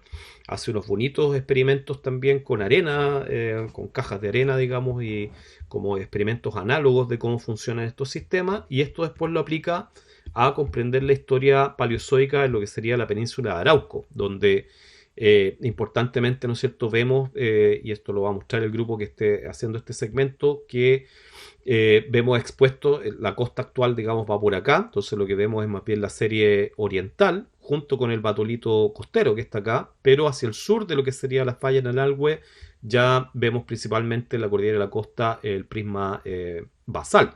Entonces la pregunta es ¿por qué esta situación así? Bueno, lo que nos muestran es que esto se desarrolla desde los 300 millones de años. Lo primero tenemos la serie oriental, ¿no es cierto? A partir de los 300 por ahí comienza el magmatismo, pero también comienza a acrecionarse el prisma basal, que sería la serie oriental, y después este extruye completamente, ¿no es cierto? Se genera una erosión hacia allá, esto está debajo del mar, y por lo tanto vemos la serie occidental expuesta acá, que es el prisma basal, contra la serie oriental que está metamorfizada por un metamorfismo termal, principalmente por lo que sería el batolito costero, y después viene, posterior a todo esto, más bien en el Pérmico Triásico, el desarrollo de la falla Lanalhue, ¿no es cierto?, que desplaza todo este sistema y nos muestra entonces dislocado todo el sistema con respecto a su posición original. Así que muy útil también el paper de Glotny como para comprender esa evolución del prisma acrecionario. Con eso termino, digamos, lo del prisma acrecionario. Podría seguir un poco más al sur. No hay tantos papers, no hay tanta información. Prefiero dejarlo ahí en términos de qué es lo que ocurrió con el desarrollo de este prisma, que está en todo caso tan ligado al desarrollo del arco magmático. Ya son dos, es un sistema pareado de eh, prismas acrecionarios y arco magmático, que es lo que vamos a hablar ahora, principalmente el arco magmático gonguánico durante la etapa carbonífera pérmica, que es el desarrollo principal, digamos, de la fase gonguánica, y lo vamos a ver principalmente al norte de los 40 grados sur, donde está mejor expuesto. Este es de nuevo del paper de Balbur del 2009, simplemente para marcar la presencia de ese arco magmático del Paleozoico superior, que lo pongo acá en rojo. Importantemente, este arco entonces está al oeste de Cuyania. Ya vimos que para toda la tesis de Chilenia es bien utilitario el hecho que esté el arco del Carbonífero hasta el Triásico en realidad en esta zona, porque fundiría la corteza de Chilenia, y eso explicaría por qué no la vemos, digamos. Pero claro, es difícil establecer una relación entre estos dos fenómenos. Y claro, hacia acá al sur ellos no ponen mucho, pero ya vimos que sí existen también arco magmático del Cretácico, perdón, del Carbonífero y el Pérmico en la zona de Patagonia. Lo vamos a ver ahora en más detalle también, ¿cierto? Esta extensión hacia Patagonia. Si vemos acá la parte norte, vamos a tomar un paper de Verónica Oliveros, vuestra profesora, que el año pasado publicaron un tremendo paper donde compilan todo el trabajo hecho durante una década casi para estudiar el magmatismo de esta transición entre lo que sería el ciclo gonguánico y el ciclo andino, ¿no es cierto? Y acá vemos un muy buen mapa donde se exponen las unidades desde el Carbonífero hasta el Jurásico, con distintos colores. Vemos entonces, por ejemplo, que el magmatismo del Carbonífero está tanto en la cordillera frontal como en la cordillera principal, cordillera de la costa, perdón, en esta zona, ¿ya? Y vemos la relación que tiene también con los ejes de los otros, no tanto, o sea, no solamente de los arcos, sino también esto muestra los afloramientos de rocas de estas distintas edades, tanto magmáticas como metamórficas y sedimentarias, ¿ya? Y además de los colores que están acá, es importante marcar aquí, esto otro está con punteado, que es lo que llamamos, o se llama, la provincia del Choyoy, ¿ya? De la cual voy a hablar bastante más adelante, donde se expone entonces el magmatismo del Permo-Triásico principalmente, que es súper importante en la evolución de lo que sería el post-gonguánico, la última fase del ciclo gonguánico. Además, bueno, ella pone acá las edades de circones de varios, digamos, fuentes distintas, tanto de su propio grupo como compiladas, con distintas edades, y vemos cómo estaba configurado todo esto a los 200 millones de años. Ya sabemos, ¿no es cierto?, la configuración de Gondwana y cómo la zona que estamos estudiando, ¿no es cierto?, se inserta dentro de la misma. Ella también en este paper hace una súper buena compilación de este cuadro tectonoestratigráfico de tiempo versus localidad, separado entre los 22 y los 26 grados sur, ¿no? Una zona más bien del norte, que sería esta de acá, y de los 26 a los 30, que sería la parte sur, que es algo distinta, digamos, la estratigrafía, y por lo tanto es importante hacer esta separación. Es útil, no la voy a describir en mucho detalle. Ven acá las rocas metamórficas, siempre bien expuestas en la parte más occidental, en lo que sería la cordillera de la costa, ¿no es cierto? Depósitos que ya sabemos son de margen pasivo, después transformados en prismas acrecionarios, y el desarrollo del magmatismo carbonífero pérmico que se ve con esa edad carbonífera, digamos, principalmente aquí en lo que sería la cordillera frontal, ¿no es cierto? Si bien más hacia el norte, ¿no es cierto?, son rocas que parecieran ser un poco más jóvenes, más bien pérmicas. El pic, digamos, sería pérmico. Todo esto asociado al ciclo gonguánico. Después viene el ciclo preandino, que también es llamado ciclo postgonguánico, y toda la estratigrafía, digamos, que está asociado a eso. Como digo, no voy a entrar en el detalle, esto lo pueden revisar ustedes también. Sí es importante ver la variabilidad geoquímica que tienen estas rocas, ¿no es cierto? Y vemos que las del ciclo gonguánico, aquí tenemos tiempo contra contenido de sílice, y arriba para cada uno de estos ciclos un histograma de los contenidos de sílice, ¿no? Y vemos que el ciclo gonguánico, ¿no es cierto?, está principalmente, es bastante ácido, ¿no? Tiene rocas muy ácidas, rocas andesíticas también, similares a lo que sería esta roca del preandino, pero que empiezan a ser más bimodales. Hay mayor cantidad de rocas de composiciones más básicas, y súper distinto a lo que es el ciclo andino ya del Triásico al Jurásico, ¿no es cierto?, donde dominan principalmente las rocas con menor contenido de sílice, mucho más basálticas y andesíticas. Entonces hay un cambio de la fuente, hay un cambio de los procesos que genera el magmatismo, seguramente mucho más corticales entonces asociados al ciclo concuánico y mucho más mantélicos asociados a la fase inicial, digamos, del ciclo andino,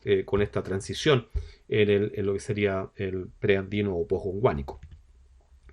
Y bueno, importante mencionar entonces de que los primeros autores que estudiaron estas rocas ígneas, digamos, asociadas al ciclo conguánico, lo hicieron en esta área, en lo que sería la cordillera frontal chilena, y son Poossi y Key, en un trabajo del año 92, donde estudian estos plutones expuestos en la cordillera frontal, el plutón Choyay, Colinhuil, lo que sería el Batorito, el Quilimarí, etc. Y hacen un análisis, una combinación, digamos, de geocronología, tiempo contra isótopos, pero en este caso isótopos de estroncio, que eran los que estaban disponibles en esa época, y nos muestran entonces, muy importantemente, digamos, ellos establecen un modelo, que es el modelo de evolución, ¿no es cierto?, que tiene asociado las rocas pre-Choyoy y las rocas del Choyoy, que serían las permotriásicas, digamos, el magmatismo, que están divididas, ¿no es cierto?, por un evento colisional, un evento tectónico importante, que sería justamente la fase San Rafael, ¿ya?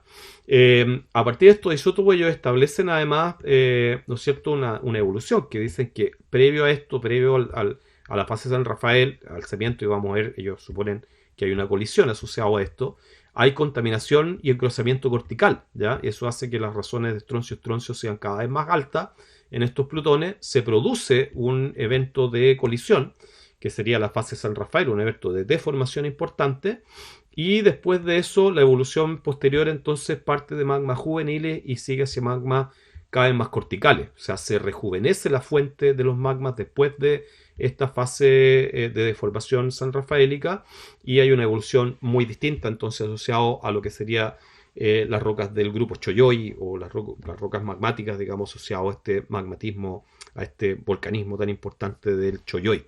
Y a partir de esa definición, ¿no es cierto?, establecen un modelo de evolución desde el Carbonífero superior hasta el Permotriásico, ¿no es cierto?, donde lo que vemos es primero una subducción eh, eh, relacionada con los intrusivos Guante y Montosa, que está ocurriendo obviamente sobre el terreno de Chilenia, ¿no? Esta sería la sutura devónica contra lo que sería Cuyania, ¿no?, aceptando entonces el modelo del 86 de Ramos en este caso, el desarrollo de un arco y de un prisma acrecionario, todo lo que ya hemos visto, digamos, muy simple, pero después ellos ponen a colisionar contra todo este sistema un terreno que llaman terreno X. X porque ya no saben qué otro nombre ponerle, digamos, ya hay tanto terreno en esta altura, ¿no es cierto?, que es muy difícil ya nombrar otro terreno. ¿Por qué poner a colisionar este terreno X? Esencialmente porque está esta deformación del San Rafaélico, el evento de deformación San Rafaélico, que disloca estos plutones, los alza, genera todo este cambio, digamos, hacia un magmatismo cada vez más cortical.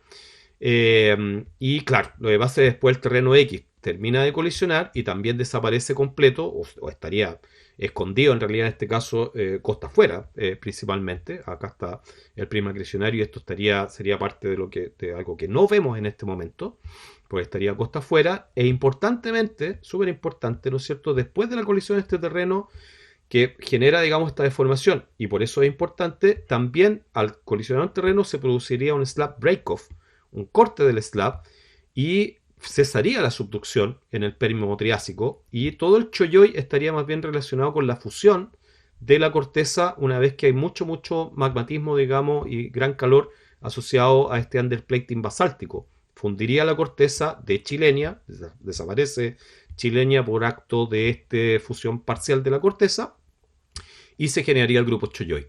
Y este ha sido el modelo que ha predominado, digamos, que predominó hasta hace 5 años atrás, que había cesado la subducción en el Premotriásico y después se había vuelto, digamos, la subducción solamente después en el Jurásico, activando, digamos, un margen activo acá. ¿ya? Pero esto ha sido ahora cuestionado por varios autores, particularmente por Verónica Oliveros, pero también por el grupo de la Universidad de Chile, como vamos a ver a continuación, ¿ya? Y claro, esto a su vez lo unieron, digamos, con todo el Gondwana para decir que el grupo Choyoy en Chile en realidad estaba relacionado con varias otras provincias magmáticas ácidas, ¿no? Son principalmente rocas ácidas las generadas por este fenómeno, a lo largo de todo Gondwana, por lo tanto tuvo una tremenda implicancia, digamos, este modelo, pero no era solamente cordillera frontal en Chile, sino ya para todo Gondwana, pensando entonces que había colisión de algunos terrenos como el X, ¿no es cierto?, asociado a este fenómeno, ¿ya? Así que un paper súper importante que después ha sido la base de discusión de qué es lo que pasó durante esta época. Si vemos entonces de nuevo el paper de Verónica Olivero, ¿no? con este esquema, nos vamos a concentrar ahora, o lo vamos a ocupar más bien de base para revisar otros trabajos, principalmente el grupo de la Universidad de Chile, donde hay varias gente que trabaja en magmatismo de arco, ¿no es cierto? Este es un paper de Munizaga del año 2008 que nos muestra la parte norte de la cordillera de Domeyko, donde asociado a todos estos yacimientos de cobre actuales, o más bien eoligocenos, digamos, pero que se explotan actualmente, están a su vez anclados en núcleos de rocas ígneas del Paleozoico superior que están agrupadas acá en lo que se llama el grupo Collahuasi, que tiene rocas volcánicas e intrusivas aflorantes, ¿no es cierto?, en el eje de lo que sería la cordillera de Domeyko. Algo similar muestra Max Saev, otro ex profesor de la Universidad de Chile, en un paper del 2014, donde compila esos mismos datos que mostraba Munizaga, pero los une con otros más al sur, en la cordillera de Domeyko y también en la cordillera frontal en Chile, principalmente, ¿no? Y este es un trabajo re importante porque describe muy claramente tanto las rocas intrusivas como volcanos sedimentarios que están asociados al arco carbonífero pérmico en esta zona. Y un trabajo que también es importante destacar, ¿no es cierto?, asociado a este es el de Charrier del año 2007, que es de donde saco esta figura, donde se muestran también la estratigrafía bastante simplificada del antearco y del arco, desde el Devónico hasta el Jurásico, ¿no? Lo que importa aquí destacar esencialmente son estas rocas del Carbonífero superior al Pérmico, rocas volcánicas asociadas principalmente a estas formaciones, Quipizca, Coyahuasca, Tiuna, el Bordo, la Tabla, etcétera, ¿no es cierto?, que serían parte del grupo Coyahuasi en la parte norte y el grupo Peine más al sur. Otro trabajo que también es importante es este de Descartes et al., una profesora también de la Chile, un paper del año 2014, donde hace un análisis también cronológico e isotópico de lo que sería el batolito costero. Muestra, por ejemplo, digamos, en este trabajo súper concentrado las edades de estos circones, digamos, de estas rocas en torno a entre los 320 hasta los 290 millones de años. Similares entonces a las edades que también veíamos más al norte, un poco más jóvenes, la verdad, que las edades que se ven más hacia el norte. Pero claro, con una isotopía que nos muestra claramente una marca cortical súper importante, digamos, en esa zona, comparado con algunas, digamos, eventos previos, precursores que serían más máficos, pero, o más mantélicos, digamos, pero aquí claramente una marca cortical, ¿ya? Y hay un trabajo de un alumno de todos estos profesores que es, no sé cuál es el nombre de pila del Rey, pero en su trabajo de doctorado él compiló la información a escala mucho más amplia, digamos, de toda esta zona. Compiló los isótopos también, tanto digamos, geocronología como los isótopos de hafnio y de oxígeno de esos circones, y lo que nos muestra entonces es algo similar a lo que también mostraba Verónica Olivero, a partir de los datos de sílice simplemente, que es cómo hay una variación desde una marca eminentemente cortical durante el ciclo gondwánico de los magmas hacia una componente mucho más mantélica durante el Triásico superior. Y esto, digamos, se ve a escala de todo el arco magmático carbonífero pérmico expuesto en toda esta zona. Y él establece a su vez un modelo, ¿no es cierto?, evolutivo, más bien un esquema, más que un modelo de cómo sería la configuración de la subducción al norte y al sur de los 31 grados sur, ya en esta área, con Gondwana constituido como lo vemos acá. Patagonia todavía no sabemos qué pasa, pero en este momento un arco magmático que tiene una variación importante al norte y al sur de los 31, esencialmente por la ubicación del arco, ¿ya? La ubicación que a su vez tiene que ver, según estos autores, con el ángulo de subducción y con después, digamos, la erosión tectónica que habría consumido parte del arco, y vemos esa configuración acá, ¿ya? En realidad es pintar un poco figuras y hacerlas en 3D, figuras que ya han sido propuestas por otros autores.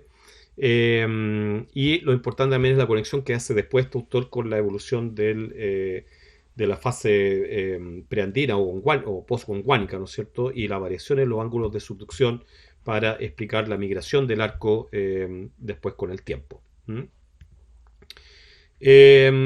Y bueno, vamos a ver otro trabajo ahora en esta área mucho más amplia, que es un trabajo de Kleiman y Yapas, de dos geólogas argentinas, que importantemente, ¿no es cierto?, describen las rocas del grupo Choyoy y pre-Choyoy, o sea, las carboníferas, que le llaman el Choyoy inferior, y el pérmico también, que también es parte del Choyoy inferior, comparado con el Choyoy superior, que serían en realidad las rocas principalmente asociadas a la fase permotriásica, digamos, más del post-gondwánico, ¿ya? Y en este trabajo, bueno, después de hacer un análisis bien exhaustivo de la geoquímica de las rocas, tanto carbonífero pérmico y de la ubicación de las mismas, como de las permotriásicas, establecen este esquema evolutivo, ¿no es cierto?, para latitudes entre 31 grados sur y un poco más al sur.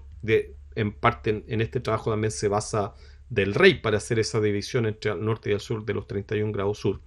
Pero importantemente, durante el carbonífero pérmico inferior, lo que vemos es el desarrollo de este arco con un prisma acrecionario, una cordillera, ¿no es cierto?, formada principalmente en la posición del arco, ¿no es cierto?, y una cuenca de antepaís, digamos, en realidad, producto de la deformación que está ocurriendo aquí, una cuenca antepaís hacia lo que sería el bloque San Rafael.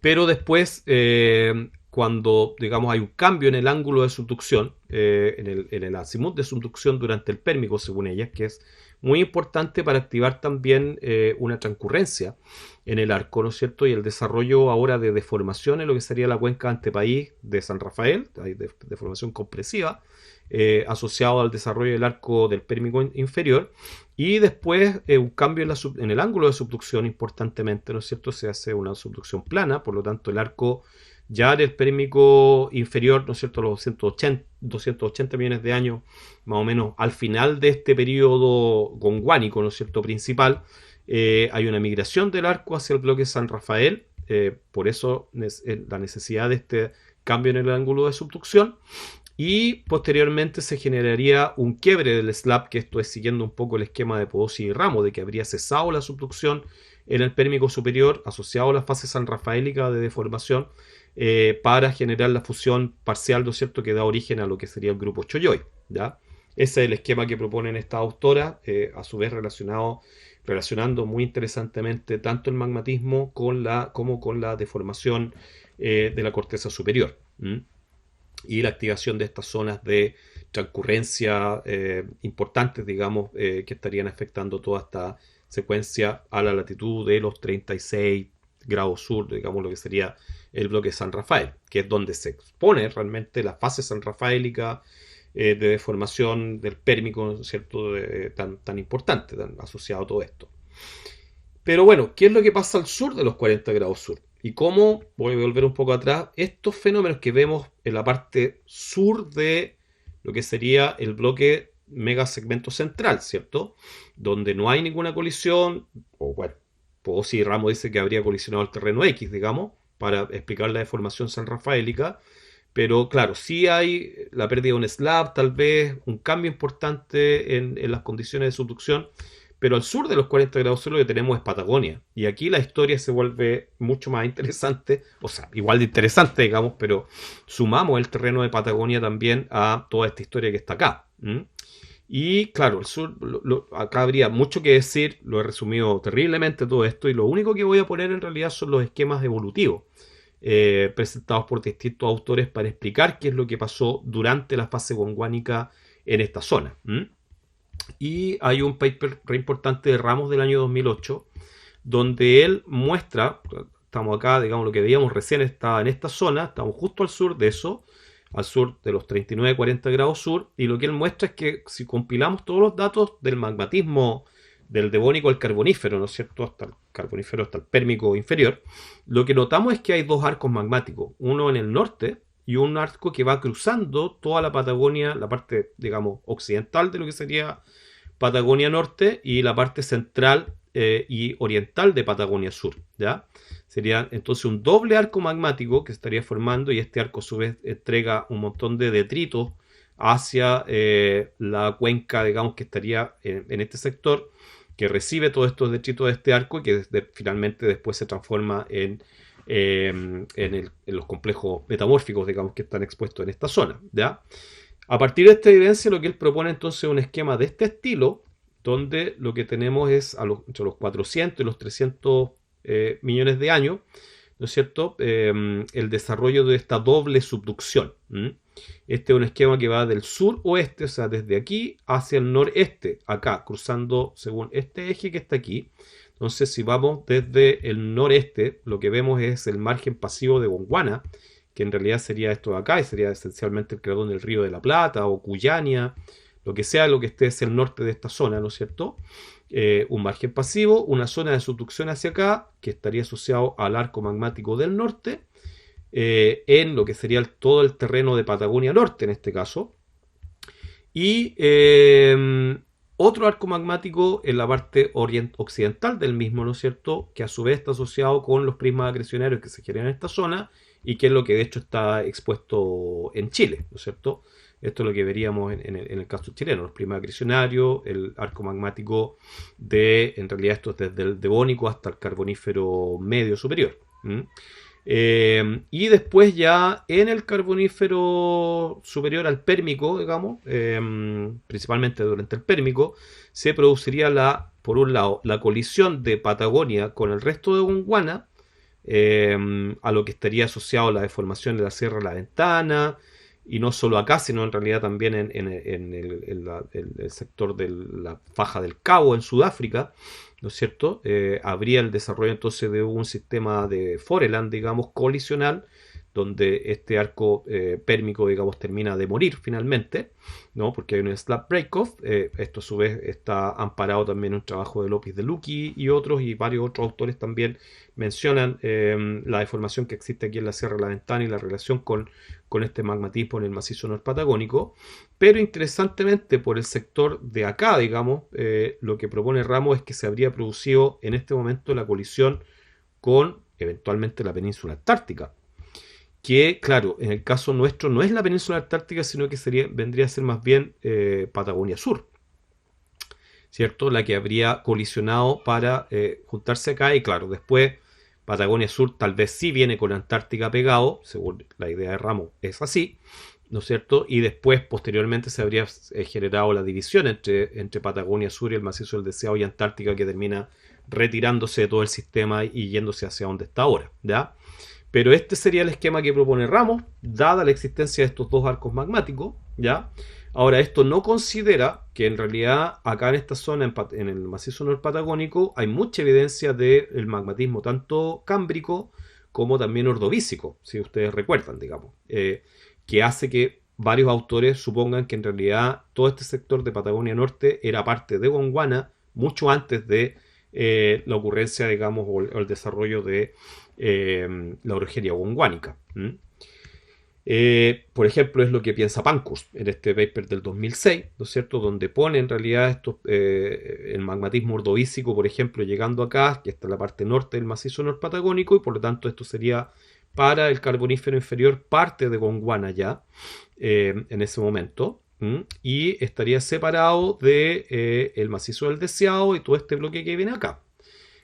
Habría una subducción, que es la que está asociada a estos granitoides del carbonífero inferior a medio, digamos, que están acá, y después la posterior colisión durante el carbonífero superior al pérmico inferior, que es lo que se ve también expresado en tanto el metamorfismo, digamos, como el magmatismo en la Patagonia Norte y Sur, que estaríamos marcando en esta zona. ¿Ya? Al ocurrir la colisión, habría este cinturón, digamos, plegado de las Gunguanides, que es lo que decíamos, está tanto en la Sierra de la Ventana como el Cabo en África y también en Antártica, ¿no es cierto? Producto de la colisión de un bloque que es bastante más amplio que solamente Patagonia Sur, está incluyendo también a la península antártica. Y al colisionar entonces todo esto desarrolla lo que sería la orogenia sanrafaélica en este sector, el cierre de la subducción y la sutura final, digamos, y acreción final de Patagonia Sur a todo este sistema que está acá, ¿ya? Es distinto entonces el esquema, esencialmente por el rol que tiene la Patagonia Norte. O sea, ¿es parte de Gondwana o no era parte de Gondwana? ¿Qué relación tiene con los gondwanides? Bueno, se discute entre Pankhurst y Ramos, digamos, de cuál sería el modelo más adecuado. Y en este esquema de Pankhurst también lo podemos ver entonces en esta figura más bien que resume un poco esa evolución esquemática con Patagonia Central y Sur.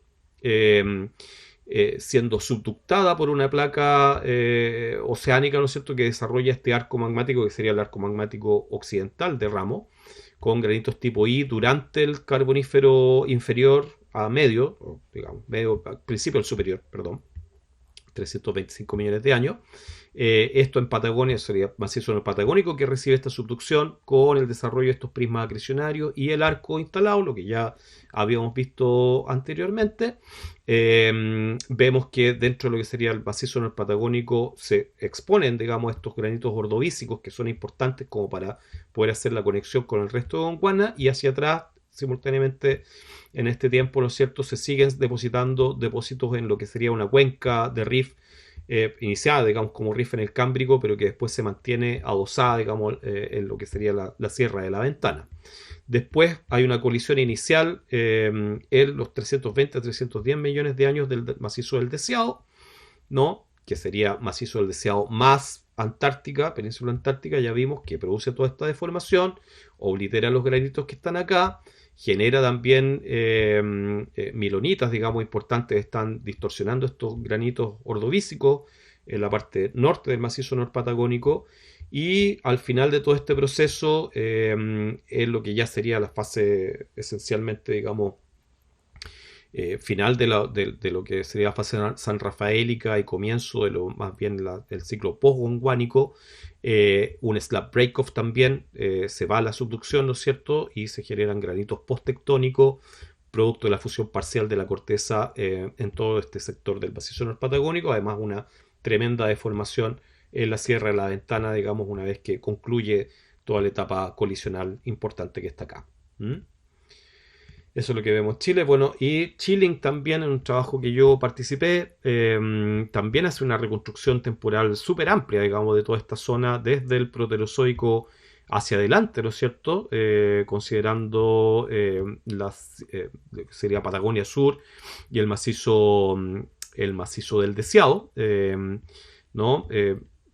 Creo que es importante tal vez llegar a este momento donde venía subductando Cuyania, ¿no es cierto?, colisiones después Chilenia, vemos varias subducciones y colisiones, ¿no es cierto?, durante esta época. Después, durante el Devónico, el desarrollo de este arco, principalmente en el macizo norpatagónico, que ya habíamos visto, lo reconocen varios autores, y la posterior colisión de lo que sería Patagonia Sur durante el Carbonífero al Pérmico, la erosión de lo que sería la litósfera del macizo norpatagónico, que va a ser muy importante después en realidad para explicar la evolución, sobre todo el Jurásico superior, mucho magmatismo durante el Jurásico y después en el Cretácico también, ¿ya? Pero acá hay coincidencia al suponer de que en esta zona, ¿no es cierto?, en el sur, la colisión ocurre durante el Carbonífero al Triásico en Patagonia, entre Patagonia Sur y el macizo norpatagónico, que sería Patagonia Norte.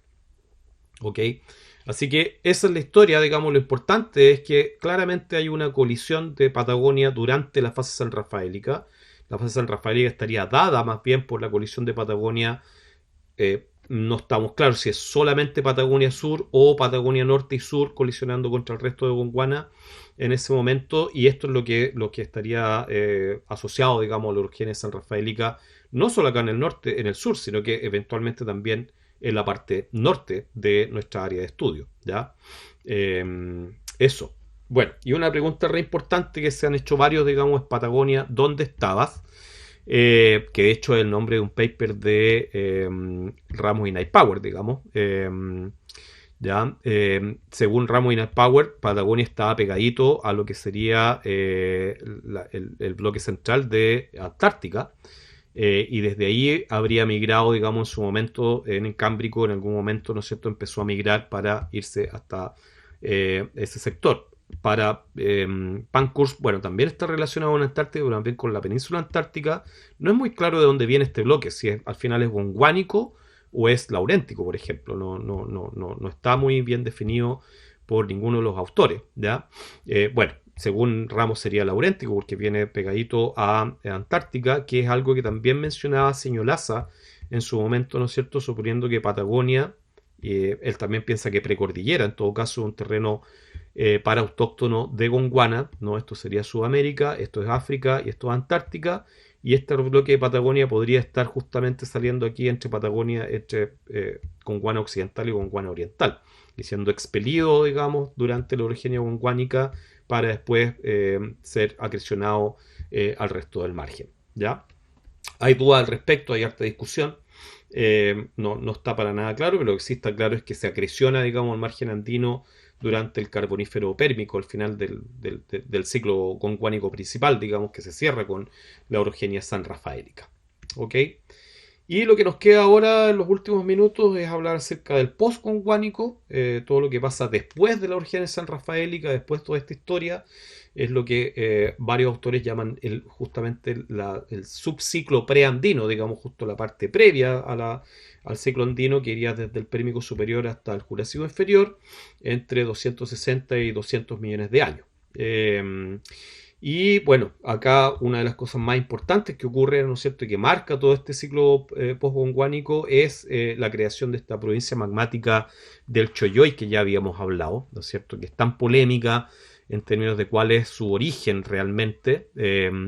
Y en este trabajo de Sato y otro del año 2015 se hace un súper buen resumen de las características tanto espaciales, geocronológicas y geoquímicas de el grupo Choyoy. Vemos acá, por ejemplo, la extensión areal que tiene entre lo que sería el segmento cordillera frontal, cordillera principal, hasta la parte norte de cordillera patagónica, ¿no es cierto?, pasando por la cuenca de Neuquén, y también se nos muestra acá en esta línea, ¿no es cierto?, dónde están las cuencas paleozoicas asociadas también al desarrollo del grupo Choyoy, principalmente la cuenca de Paganzo, que está acá en esta zona, donde también lo pueden ver acá, ¿no es cierto?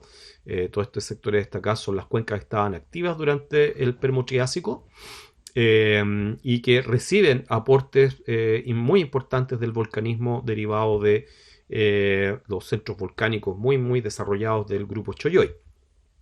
Vemos la ubicación de los afloramientos de rocas ígneas del Permo-Triásico, ¿no es cierto?, pero se deduce en realidad una extensión mucho mayor del área, digamos, afectada por el magmatismo del Choyoy, que sería la que está marcada acá.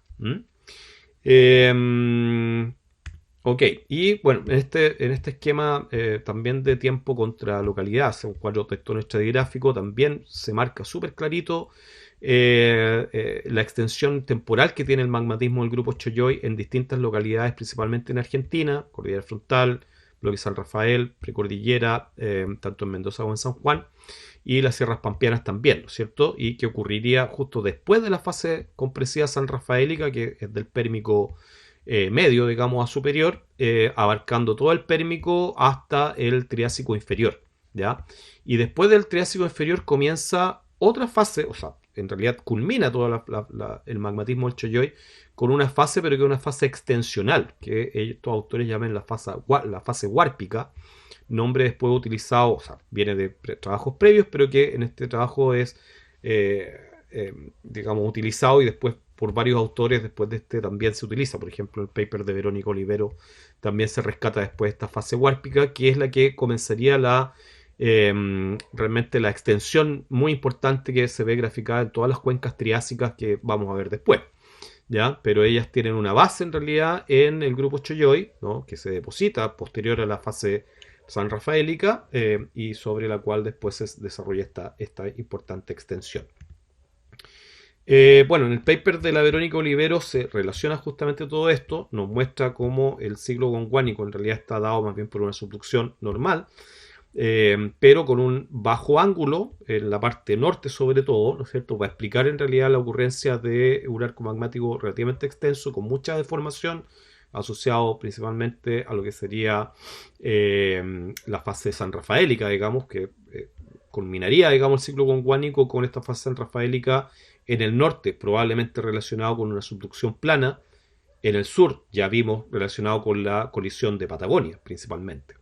Cómo se relacionan ambos procesos no está muy bien descrito, nadie lo ha tocado mucho ese tema de relacionar la fase sanrafaélica al norte y al sur de los 40 grados sur, ¿ya? Pero probablemente esta subducción plana y gran deformación sanrafaélica en el norte está relacionado con la colisión de un terreno más en el sur.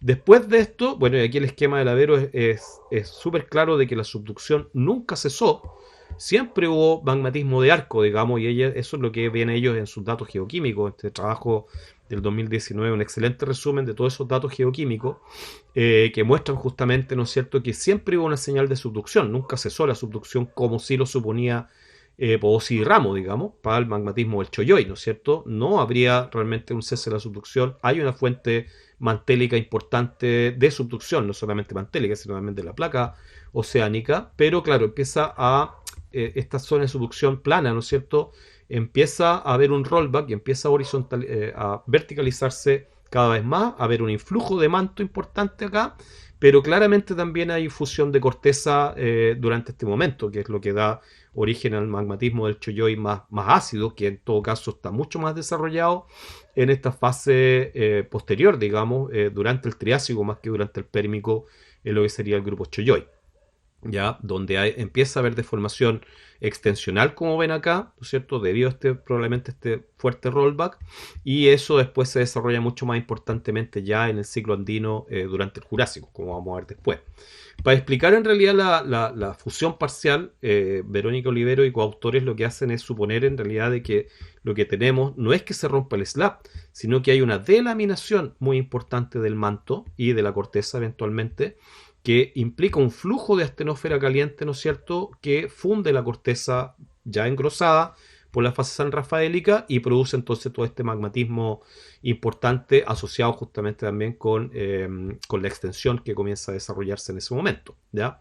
Ese es el modelo entonces, digamos, un cambio importante dentro del paradigma que tenía Pozzi y Ramo, que había más bien, digamos, un cese de la subducción por la colisión de un terreno, la ruptura del slab, entrada de mucho manto, ¿no es cierto?, caliente que funde la corteza. No, ahora para Verónica Oliveros no cesa la subducción, y para varios autores más hay que decirlo, sino que hay un rollback importante, se mete mucho manto y ese manto finalmente, dado que estaba muy engrosada la corteza, se delamina el manto y la corteza y eso genera mucho magmatismo, ¿ya? Así que re importante el cambio. Otros datos importantes también los aporta Charrier. Bueno, este es un paper que habla acerca de toda la evolución andina y preandina. Lo vamos a ver principalmente por la evolución andina, pero nos muestra acá todos los afloramientos, digamos, de rocas justamente del Pérmico superior al Triásico, pero principalmente lo que quiero mostrar aquí es más bien cómo al analizar todas estas rocas uno determina, ¿no es cierto?, que hay ejes de cuencas del Triásico, principalmente el Triásico medio superior, post Choyoy, entonces, ¿no es cierto?, que se habrían formado siguiendo estos ejes noroeste-sureste, muy importante, porque claramente van orientados según varias de los ejes de las colisiones de los terrenos, por ejemplo, la colisión de Cuyania contra el resto de Pampia, ¿no es cierto?, probablemente sigue este eje, y si hay una colisión de Chilenia sigue este otro eje que está acá, así que estas cuencas triásicas estarían siguiendo, digamos, una tendencia preandina, digamos, o formada durante el Paleozoico. ¿Mm?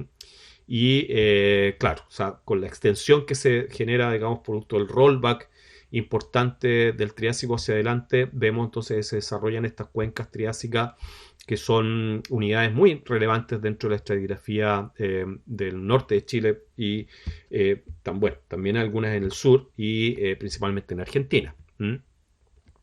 También otro trabajo de Oliveros, yo creo que ya está publicado en todo caso, donde nos muestra cómo se generan estas cuencas triásicas, oblicuas al margen actual, ¿no es cierto?, desde el Triásico medio inferior, algunas al norte más bien con influencia continental, otras más bien con influencia oceánica, ¿no es cierto?, pero con una extensión importante dada por este rollback se van generando y después ya en el Jurásico, en el paso del Triásico al Jurásico, se ordena todo esto, digamos, en un eje norte-sur que ya deja este eje noroeste-sureste que previamente se había formado.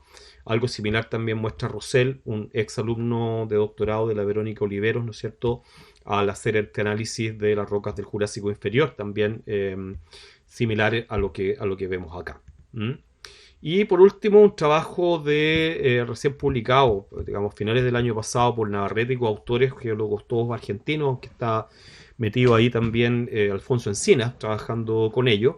Muy interesante el trabajo como para ver la evolución triásica al sur de los 40 grados sur. ¿Ya? Todo lo que vimos recién funciona muy bien al norte de los 40 grados sur, al sur sabemos que es distinto, y ellos hacen una compilación de todos los datos geocronológicos y ponen datos nuevos también y datos geoquímicos y nos demuestran que hay un cambio súper importante que ya había sido visto por algunos autores en Patagonia, ¿no es cierto?, en el eje de los arcos magmáticos desde el Triásico superior hasta el Jurásico.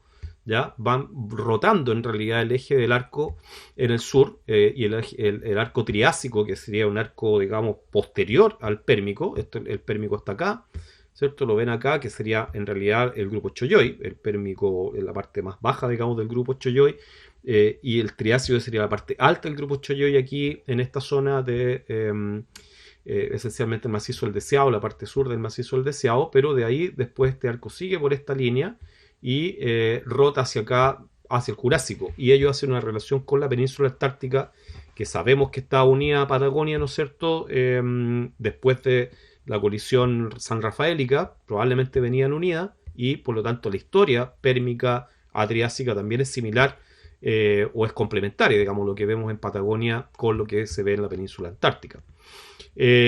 Este paper tiene unas figuras espectaculares, súper buenas, digamos, un muy buen resumen de lo que se sabe a gran escala en esta zona. Vemos acá esta visión, ¿no es cierto?, de Sudamérica, la península antártica y África, justamente con el eje del arco triásico en esta posición. Sectores con deformación compresiva, más bien prismas acrecionarios, digamos, complejos acrecionarios formándose en esta posición y gran deformación también en la sierra de la Ventana y el sistema del Cabo, que estaría asociado a la orogenia Gonguanide, ¿no?, que todavía estaría activa durante el Triásico entonces con el desarrollo de este arco. Lo que realmente llama la atención aquí es la distancia que hay entre el arco magmático y lo que sería la fosa, del orden de 1000 kilómetros, dicen estos autores, y para explicar esto, lo que ellos indican, ¿no es cierto?, es que en ese momento, durante el Triásico, habría entonces un sector de flat slab, de subducción plana, que lleva el magmatismo muy muy hacia adentro de Patagonia, causando también una contracción durante esta etapa del Triásico superior, que es bien distinto a lo que pasa más al norte, ¿no es cierto?, donde principalmente lo que domina en el Triásico superior es la extensión. Pero aquí habría entonces, por el desarrollo de este flat slab, la posibilidad de llevar magmatismo hasta esa zona y de generar compresión, ¿ya? Compresión que no es solo acá, sino en todas partes. ¿No es cierto? Esto sería la orogenia chonide también, que se comenta en el archipiélago de los chonos, que está más bien asociado con la generación de este prisma acrecionario, y también un evento de contracción importante en el sistema del Cabo, ¿no es cierto?, que estaría asociado con todo este evento compresivo que viene posterior entonces al permo triásico, que en esta zona, ¿no?, entre 290 y 230 estaría más bien asociado también, de nuevo, acá está península antártica, si lo ven, esto es península antártica con parte de lo que hay en el archipiélago de los chonos, ¿no?, con un arco que estaría mucho más cerca de la fosa en ese momento, esencialmente extensión en Patagonia, sin mucha deformación en el sistema del Cabo, pero todo esto se revierte, ¿no es cierto?, cuando hay esta subducción plana y genera toda esta actividad tectónica y magmática importante en Patagonia y en Antártica, bueno, y también en Sudáfrica. ¿Mm? Estos autores hacen algo muy bonito, que es además analizar tomografía sísmica, con la idea de que cuando uno mira, y esto no lo inventaron ellos, es algo que viene de otros autores, cuando uno mira tomografía sísmica y ve anomalías de alta velocidad de onda sísmica a 2100 kilómetros de profundidad, ¿cierto? Esa es un remanente de un slab, de una placa oceánica que se subductó. Y cuando uno ocupa esto con modelos de tectónica de placas, digamos, para esa edad, puede determinar entonces efectivamente lo que estamos viendo ahí es más bien la posición de los slabs hace 210, 205 millones de años atrás, es decir, al final del Triásico. Y lo que ellos marcan entonces aquí es que probablemente teníamos una zona de subducción normal en el norte, donde para el Triásico entonces, o el Permo Triásico, se está desarrollando todavía el arco, está evolucionando, digamos, el arco magmático de la fase andina inicial. Pero acá en el sur teníamos una zona de subducción plana y eso hace entonces que el magmatismo esté mucho más al este, perdón. Y después de esto, a los 180 millones de años, mirando entonces la tomografía sísmica un poco más arriba, más hacia superficie, vemos entonces que hay un slab que está desconectado uno de otro y probablemente entonces hubo una ruptura del slab en lo que sería el Jurásico, ya el Jurásico inferior, ¿no es cierto? Y reinicio de una subducción en el eje de lo que hoy día es el arco magmático. Y esto explica por qué entonces se produce la migración del arco magmático desde una posición muy, muy hacia el este durante el Triásico a su posición durante el Jurásico, y el Cretácico está mucho más pegado a la fosa actual. Ese es el modelo que ellos tienen, que también se puede ver expresado en este otro esquema, ¿no es cierto? Muy interesante, muy bonito, donde tenemos también la ubicación del arco pérmico y Triásico inferior, lo que sería el Choyoy, ¿no es cierto?, en el sector del norte, con las suturas tanto de Patagonia Sur, digamos, y Patagonia Norte con el resto de Gondwana. ¿Ya? Y después el arco migra, vemos el arco durante el Triásico en esta posición, ¿ya? Y después, una vez que digamos, pasamos de esta etapa y se rompe el slab, ¿no es cierto?, se genera a su vez algo que es muy fundamental para la disgregación final de Pangea, que es el ingreso de la pluma del Karoo, el desarrollo de la pluma del Karoo, ¿no es cierto?, una pluma mantélica que entra a dividir a Gondwana realmente, e interactúa entonces con este slab roto y genera entonces que el magmatismo migre mucho más hacia la fosa. Después la pluma se mueve, ¿no es cierto?, y va empujando de alguna manera el magmatismo que termina en esta posición durante el Triásico superior, ¿ya? Hacia el Jurásico inferior. Así que es un modelo muy bonito, integrativo, ¿no es cierto?, de todo esto. Seguimos también en esta otra figura. Ya estoy medio cansado, son 1 hora 56. Se los dejo para que los dos grupos que están desarrollando, digamos, la parte sur, puedan considerarlo, ¿no es cierto? Pero bueno, hay un modelo dinámico muy bonito que relaciona el hecho de que cuando tenemos una subducción cerca de un cratón, que en este caso es el del Kalahari, hay un evento un fenómeno de succión del manto hacia el slab que genera el flat slab, como lo vemos acá, y por eso se genera este flat slab. Pero después, cuando entra la pluma del manto, cambia toda la configuración y se retracta entonces el arco magmático y vuelve a la posición que tiene después en el Jurásico hacia adelante. Y bueno, al final de este ciclo, ya terminando entonces esta larga presentación, les digo, estoy bastante cansado y chatín ya. Bueno, lo que vemos es Gondwana totalmente constituido, ¿no es cierto? Perdón, Pangea, completo constituido, y comienza a los 200 millones de años a dividirse, y bueno, vemos todos estos terrenos ya acrecionados. Para la gran mayoría de los autores, Patagonia Sur, ¿no es cierto?, junto con la Antártica, están juntos y desplazados con respecto al eje final que van a tener, ¿no es cierto?, y desarrollándose un arco magmático a partir de ese momento. Y con esto termina, digamos, el ciclo preandino, y a partir entonces del próximo módulo vamos a ver cómo este sistema después evoluciona hacia lo que es el ciclo andino. Bueno, eso es. Muchas gracias, que estén bien.